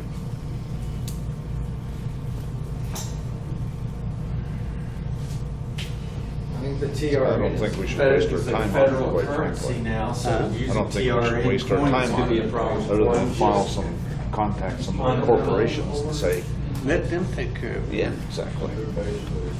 See, if we start getting involved and we start recognizing somebody, we don't need to be recognizing. Yeah, no joke. Yeah, yeah. Jerry, how you doing? Hello, Mr. Lark. How are you? How you doing? One of the things I may suggest is that we go down through that letter, if we want to try to resolve the action we're going to take here, that we go down through that letter and we highlight every point that we think needs to be addressed with it. Yes, sir. I've had this for years. I don't, It doesn't suit me. One thing we don't need to be doing is recognizing these, like, securities exchange, we don't need to be recognizing When we were anybody. going down to the process, go through that cowboy shop. We start sending public taxes to these companies. They're gonna be, they may come start calling us, wanting to know something. You take a class here. This suits you. It's certainly an idea, but as a stockholder, I'd always, you know, I don't know that you got, you don't need to mention it. no, You just talk about it. I'll give this back to you. yeah, yeah. Okay. Richard? I've got a few copies of that. You haven't been recognized, I'm recognized. You're recognized. He got me last minute. What's your name? BT Shagnasty. You can contact some of these companies that are mining gold in the state of Texas as an interested party and tell them you've seen Texas Republic coins advertised on this website and you want to know if they're affiliated. Right. Well, that's something like that's okay. Yeah. Well, as I draft a letter to, especially to get to Arcana, I'm sure I'm gonna need some assistance in wording in order to get it right. William Weiner, Collin County again, before anybody would take a step towards any of these actions, I would say you need to have a public release that you put out on the Twitter page, Facebook, whatever you have, and make sure that it's front and center. It says we have no relation with this person or the TRN coin. So when these companies start looking into it, they see that you disavowed this person in any way you can publicly. We've done that on our webpage a couple of months ago now. We put it on our webpage. It's front and center on the whole page. I would do Twitter, any place else you can have it. That's that fine. you have it out. And an email should also go out to your entire organization as well. Whether it includes him or not.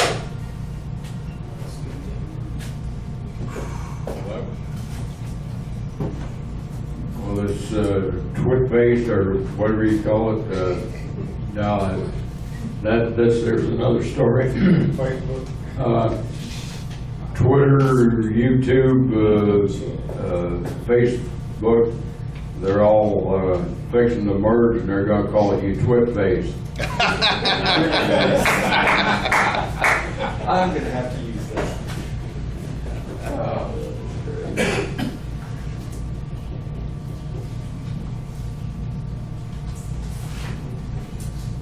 Anyway, I believe as far as the notification on the Twitter thing or whatever, that's Glenn's department. I don't have any knowledge of any of that stuff whatsoever. Well, I don't know how much more time we want to take addressing this. I was suggesting that, but it's going to take too long for us to go down through this letter and highlight every point that we want to address, okay? So if I can ask for a couple, 3 or 4 of you that would join me in the Zoom call sometime in the coming week to address this letter and discuss what needs to be addressed with him. Can I get 3 or 4 of you to volunteer to participate in that phone call? My Congress members first, okay? And really, are you Texians if you're not in the Congress? If you're a Texian already, we can have you join us. But if you're not a Texian, it's not appropriate. I appreciate you wanting to help, but it's not appropriate for us to use you to address this. Billy Ford has a couple of those applications on Texas. Oh, he's got the applications, okay, if you got the applications, well then, I would invite you, but I would hope that I get a couple of people out of this Congress to participate in this. I will, as long as not. You got John? Okay, I got John, all right. Who else do I have? David. Okay. And then I got William? Yes. And David can check on the Louisiana line. There you go. I need to get contact information from you, William. Who else? Mike Blackwell. Mike Blackwell. Have it as soon as 2 witnesses sign. Okay,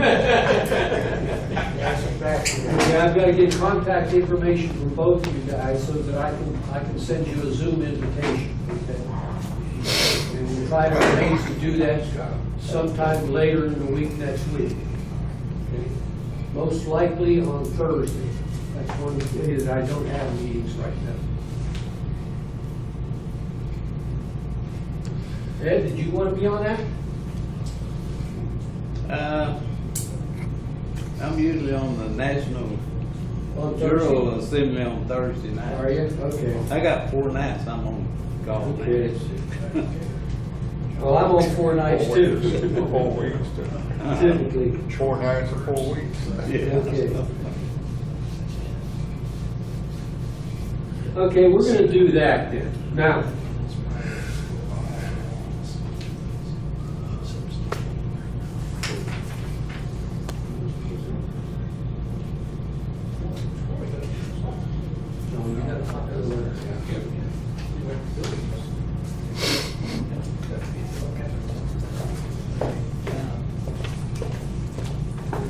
Copy of the letter.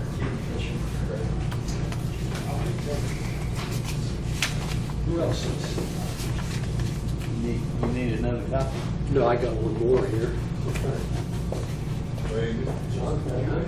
Dave.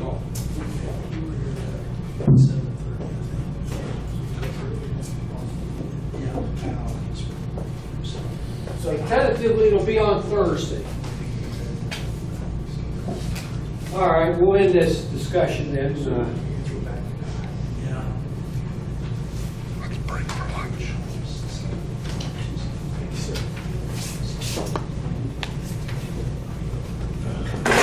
What I would suggest you each do is take that letter, read through it, and highlight on it the points that you think need to be discussed. Then we can dig right into it to start that meeting.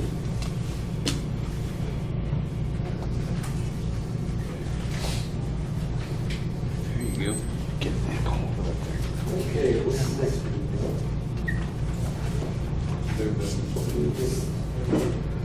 Okay. All right, we're closing out old business, and now we're starting on new business. We need to organize and participate in the Texas General Assembly. President Runham.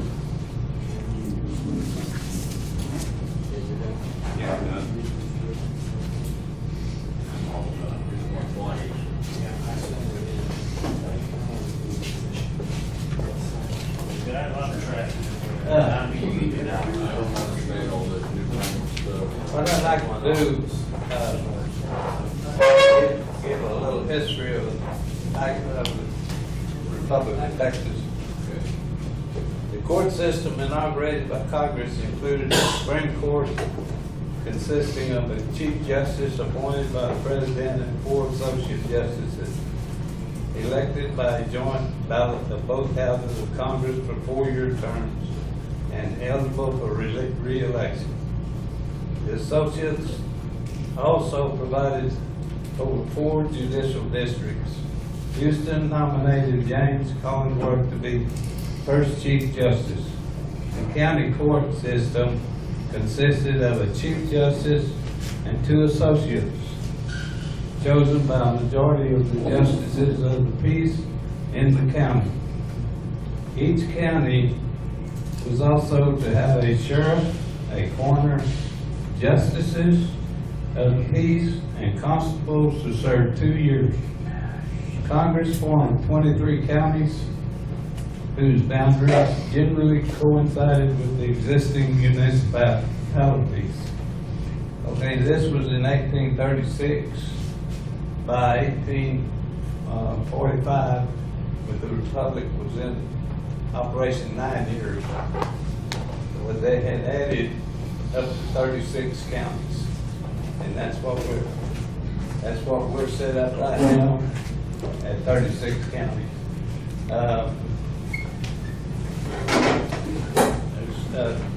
I started the General Assembly trying to organize because I kept getting calls wanting to know when we were gonna have a common law court. You know, ever or what? Because we had a problem in Bryan College, 2015, Valentine's Day. We were preparing to have a court set up in Bryan, and they come in and raided our room, which wasn't the court. The court wasn't gonna be there till the next weekend. But they wanted to stop that court. Well, when they all came in, most of our potential jurors was lined up, and they let them all go. They just stood and stayed and did all their game playing with us. Well, most of those jurors automatically got scared, and you didn't hear from them anymore. See? Well, that's a bluff that they pull a lot of times. Anyway,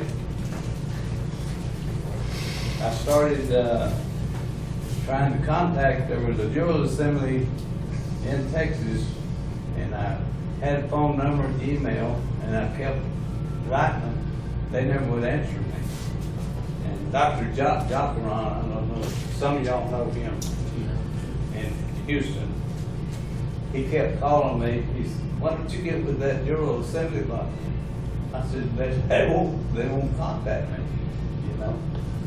So I finally got a message to the National Assembly in Michigan,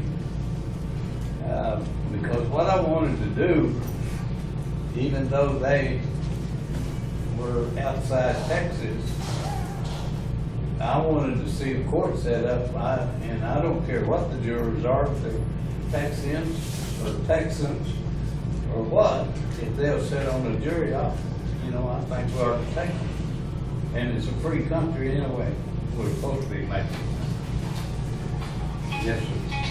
The Constitution says we have a right to form I went blank old age. A grand jury at any time we think there's something going wrong. And then we can recommend that they investigate it. That's correct. So anyway, I started a telephone conference on the first and third Tuesday nights. We've had 2 conferences, and Mike Blackwell is here. He is our communicator on the General Assembly. It's going to be Fannin County is what it's going to be. He's from Denton. And then David is going to be our secretary, and he's from Collins, right? Yes, sir. Yeah. Okay. And Collins and Denton, de facto counties are in the Republic of Texas, Fannin County. So I got a map here if y'all wanted to see what counties is in your area. Okay? And right now, I have a list of 32 people that's interested from all over Texas, even from El Paso. Got one. And you want on the list? Okay. We got 33. The only thing about officers of the Republic of Texas, they wouldn't be able to sit on the jury. That's the only thing that they can.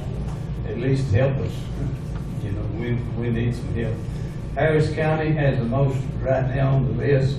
They have 6 people on the list. And I sent a message out to them to see if they wanted to go ahead and start forming Harris County General Assembly, which according to the National Assembly rules, 3 or more in a county can form a petite General Assembly, and then they can go from there. You elect, one of them would have to be a coordinator, and then get like a communicator and one to take notes. So that's where we are there. Now I sent the message out to the 6 people asking to nominate one of them, each one of them nominate a coordinator, at least so they can get together and do something in Harris County. So far I've only had 2 replies on that. One of them is a truck driver, so he can't be a coordinator. He's always on the road. So anyway, that's where we are there. And let's see, I think next Tuesday is our next call on the General Assembly. And we'll see where we're going from there. The lady that you're always talking about in Austin, Travis County, I got an email from her day before yesterday to put her on the list of the General Assembly. Yeah. So she's on there. That gives me 3 in Travis County. So, and I think Fannin County, which is gonna be these 2 here we got, I think they're looking at about having 6 people pretty quick. Yes. Do you have to have a certain number in one county, or can't you just operate as interested citizens in the corporate United States? No, it has to be. See, I don't think it's a good idea. The problem is, the National Assembly required somebody in every county. Well, Texas got 254 counties. And so we have all agreed to use the Republic of Texas counties in 36, which we can grow in and set things up a whole lot faster. Do you think it might be a good idea not to do this as the Republic of Texas? Well, anything we can do to get some publicity is something we want, but what we're doing, we're already prejudiced by the past incidents in the 90s, and that might be holding the people back from joining in. Every call we've had a National Assembly fellow on there to answer the question. The way we're done to do the paperwork is Republic, Texas / state, which the Republic of Texas is also a state. Right. So that's how we're labeling. And anyway, he knows what we're doing because he's been on the calls and he's answered questions. They want to get things going all across the United States. Well, that's fine. And he understands where we're coming from. You know, that we're coming from a nation. And Anna Von Rich was in Carville, and we were talking about land or something, and I got up on the microphone. I forget exactly what I said. Anyway, she turned around and said, "Y'all are about 10 years ahead of us." Okay, and that's true. We're laid out. We've been at this 20 years. Has she volunteered to be on? Huh? Has she volunteered to be on the Bureau Society? She's working with the international. The problem we're having with Anna right now, from what I hear on the National Assembly call, is she's pushing for marshals. But marshals get elected or appointed out there for the common law courts. But they haven't even got the common law court set yet. And she's pushing for marshals, and they don't quite agree with her on that point. She's getting ahead of the ballgame. They're strictly working on putting assemblies together. And, they will have marshals one of these days, you know. But it'll all fall in place, I believe. I think we can grow faster than any of them if we keep going like we're going right now.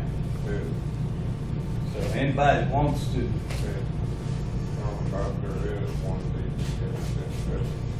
Oh, on the call, the National Assembly called week before last Thursday. There was a DPS officer from Texas on there. And he said what all everybody's doing as far as trying to get these things going and talking about driver's license and all that stuff, no such thing. You know, he believes all that. He believes it, Yeah. that we're right. And he said he's been trying to convince some of his working buddies that we're right. And, but some of them don't agree with him. He's getting a bunch of them out of their tickets, people that's been getting tickets. He's Yeah. been testifying for them. Getting them all. He's been doing that, and plus he said that there's a lot of corruption. It's bad cops, he said. Where? Well, he said, he said, we're cleaning all them out. And I said, yeah, sure you are. I saw Greg Abbott's Facebook page yesterday, and I sent them a message, and they responded to me in about 15 minutes. I jumped on them about the Second Amendment. Yeah. And then after that, I sent them a whole mess of stuff and asked them why they didn't do something about that too, including driver's license and all of that. Mr. Ferd has been trying to get your attention, and I'm also wanting to ask a question, okay? You Go want ahead, Mr. Ferd. Well, I was just gonna say, if you could send me your announcements, I can circulate it on my media. That'd be good. Yeah. Yeah, I can do that. Well, our communicator could do that. Whatever, somebody send it to me, I'll make sure it gets out. Okay, we'll get it to you. Yes. Did I understand you correctly, Ed, that, did you say that Republic of Texas officials do not serve on the jury? Yes, I know. Not on the common law jury, not on the Republic of Texas jury. Not on a Republic of Texas jury?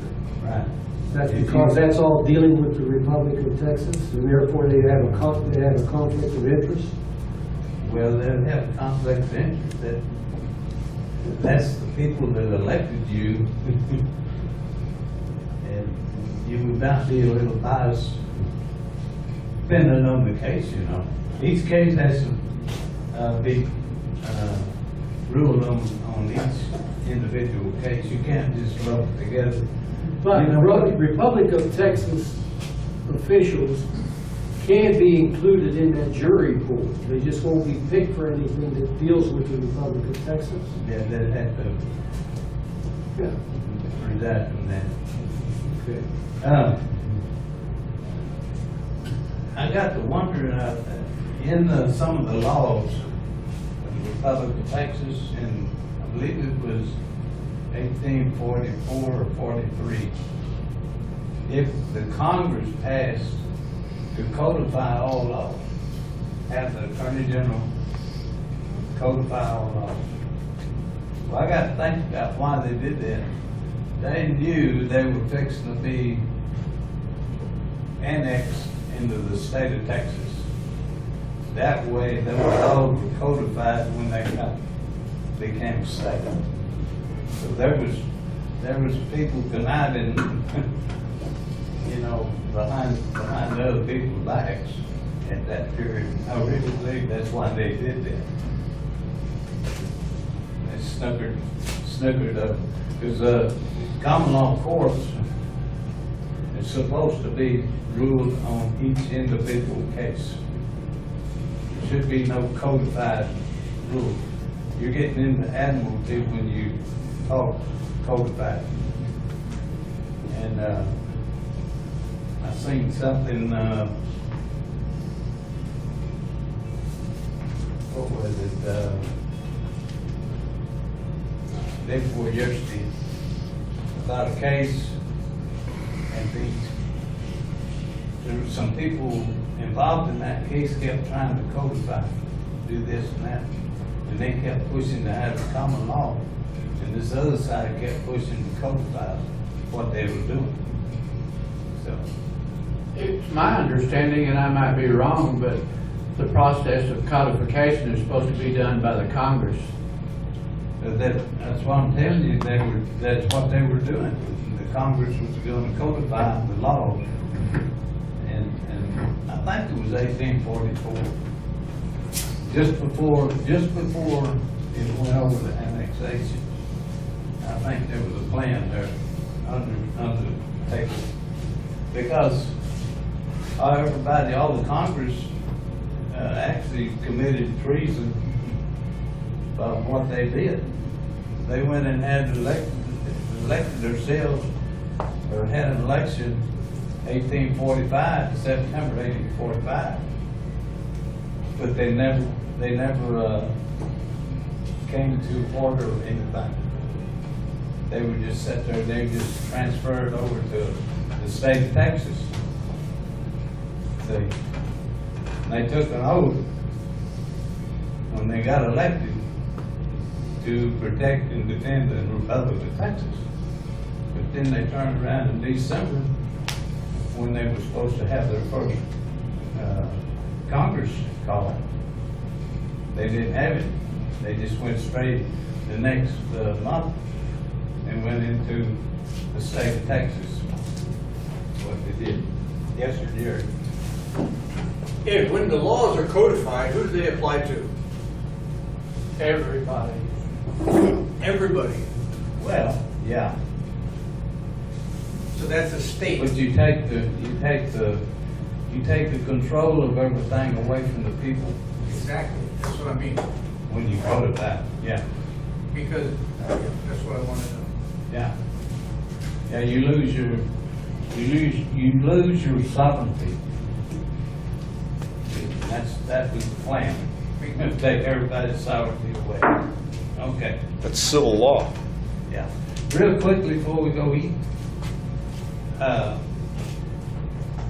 we got a few things here, a list of things that we would like to see the world events show the Republic of Texas what we want when we will be restored. All vital services will continue, bureaucracies will not. An honest money system will be established. Taxes will decrease rapidly. Property taxes on homes will be ended. Personal income tax will end. Courts will be cleaned up to ensure justice for all. Police will be controlled by an elected county sheriff to end police brutality and fines. Militia organizations will be accountable to local sheriffs. Foreign corporations will be forced to be accountable to the people of Texas or leave. That includes banks, oil companies, insurance companies, etc. Yes, federal agents will not be allowed to arrest our people anywhere.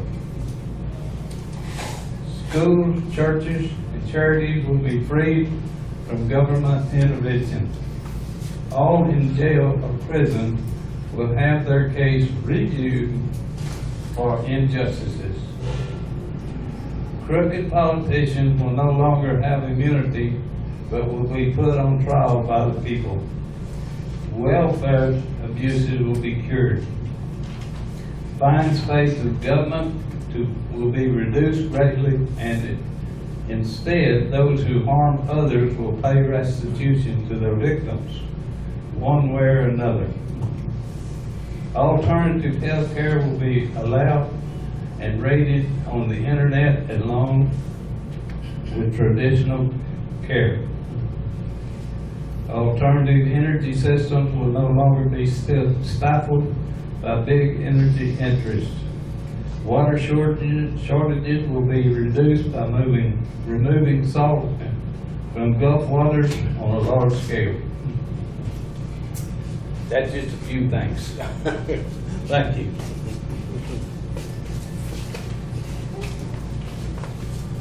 Okay, next item on the agenda is the September national election. It's time for candidates to activate. Mr. Ford, I'll give you the opportunity to speak first, and I'll follow.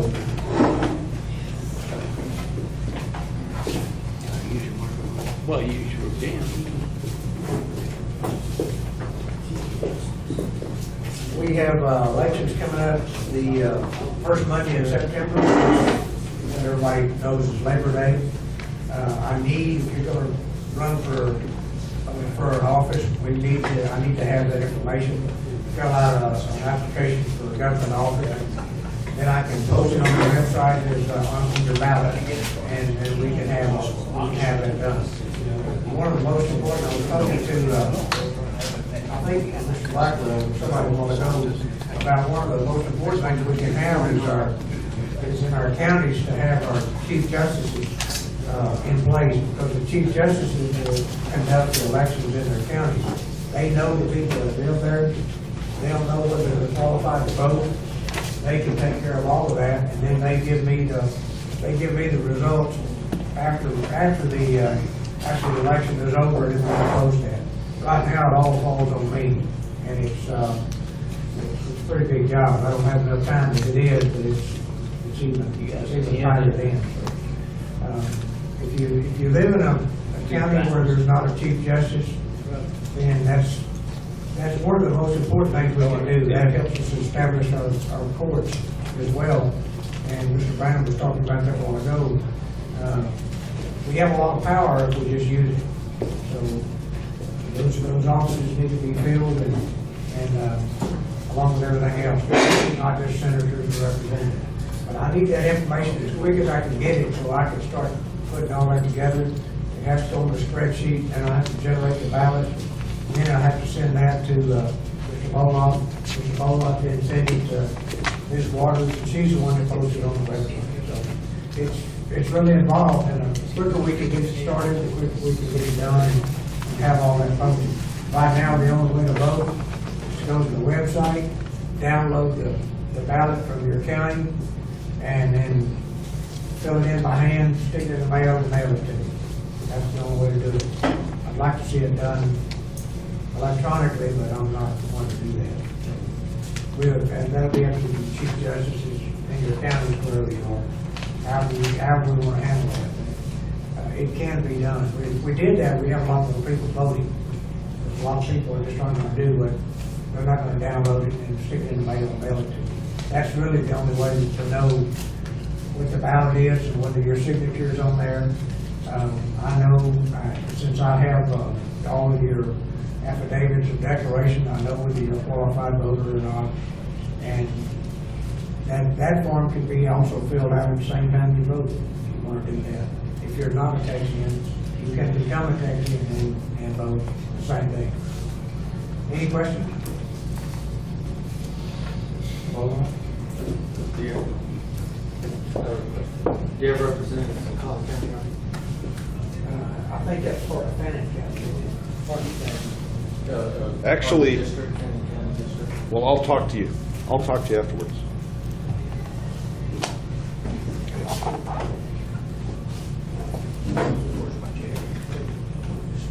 You know, I think who was it? Thomas Jefferson made the statement about the tree of liberty has to be replenished with blood. Tyrants and patriots. Patriots and tyrants, Blood that's of right. tyrants and patriots. Well, the same thing goes for the Republic of Texas. We need to get new blood in here, okay? We need to get new blood in. We've got to replenish with new blood in here, and I would hope that anybody that's here today will give good consideration to, one, becoming a Texan, two, becoming a candidate for elected office, all right? That election is September the 3rd. As Mr. Ford says, he's got to get that ballot out way beforehand. It has to get to our website. She's got to put all that on the website. And our next meeting is in August. And if you get that to us at the August meeting, it's already pushing us. Okay? So today is the day for, and I sent a copy of that affidavit for elected office to everybody in the Congress, included in that package that I sent you earlier this week. So there's no excuse for it. And in any case, I've got a bunch of them here. I've got one available for everybody that's in this room right now, if they want to fill it out. Okay? All you got to do is raise your hand, and I'll be sure to get you one. We need people to be running for elected office. We need to build up. Our Congress has only got, in the House of Representatives, we've only got 7 representatives. And we've got how many counties? 36 counties? And a couple of those counties have 2 representatives. Now, Brazoria County is one of those counties that has 2 representatives, and they're both here today, all right? So, but that means there's a lot of counties out there that don't have a representative. And so I hope y'all will seriously consider it. We need to help, the people of Texas need to help us get to where we want to be. So take that into consideration. Thank you.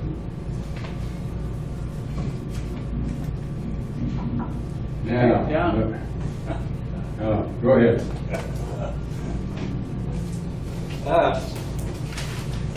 Here's my head. I'm glad. Oh, okay.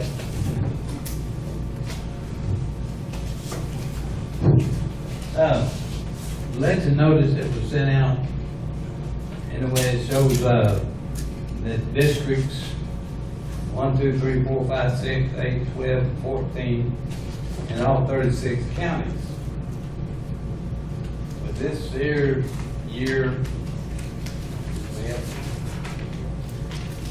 the Senate is broke up into three sections. They run 3 years.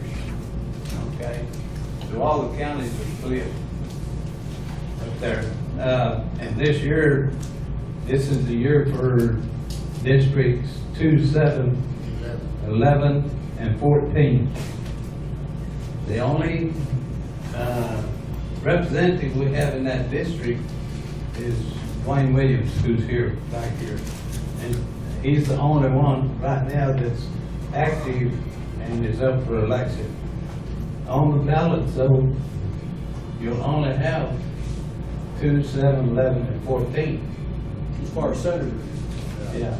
Or, And so you listen to a whole lot more on the front page here. Because these are the districts are brought up in 3 years. Is there any Senate offices that are currently vacant? Oh, bunches of them. Well, so wouldn't those be up for election too? Yeah, They're all someone up for election. They can't. anything else is open. Yeah. 2, 5, 6, 7, This is- 10, I'm just- 12, and 13. I'm just talking senators here. These classes, the 3 classes of senators. Representatives are elected every year. Okay, they're a year. Senators are elected every 3 years, and there's 3 classes or 3 different, we've got 14 districts of senators, you might say, and those are split up between the 3 years. Senators run for 3 years, okay? But that, I was just bringing that to your attention in case you get this note here and it says all these senators are running.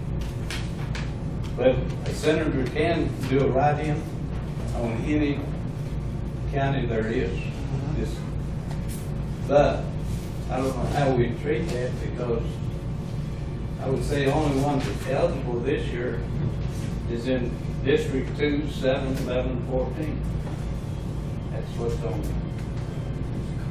the Senate part. All representatives. Yeah, but District 13 is vacant, could there someone run for a District 13 senator? If it's vacant, yeah. That's what I was thinking.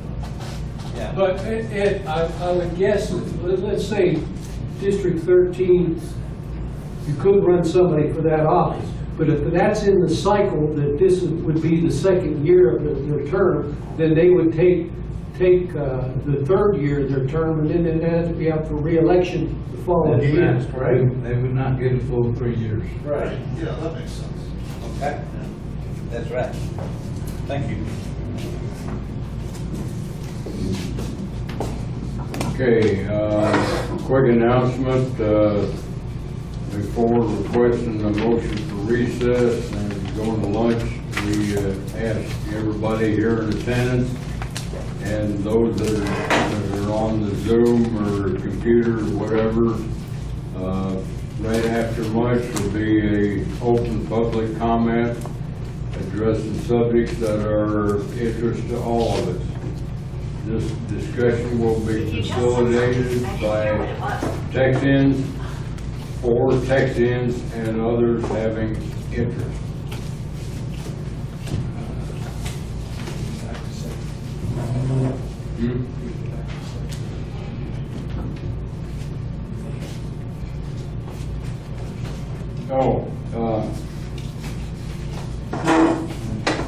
The next session is tentatively scheduled to be in Crosby, Texas at the American Legion. The session will be held August 11th, 2018 at American Legion Post 14890, Farm to Market 2100, Crosby, Texas.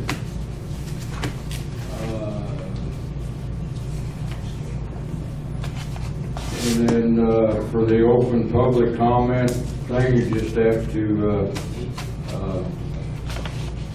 to be open to various things as well as Gary Zolman. We'll entertain a motion to recess until August 11th in Crosby. Glenn? Yeah, I move that we recess till August. Okay, and Don Ballard, second. I show of hands for yea. All in favor? 1, 2, 3, 4, 5, 6, 7, 8, 9. 9 yeas. Any noes? Any abstain? Carried. We are now recessed until August 11th in Crosby, Texas. Lunch is served. Hey, Glenn? Don? A couple guys that volunteered to serve.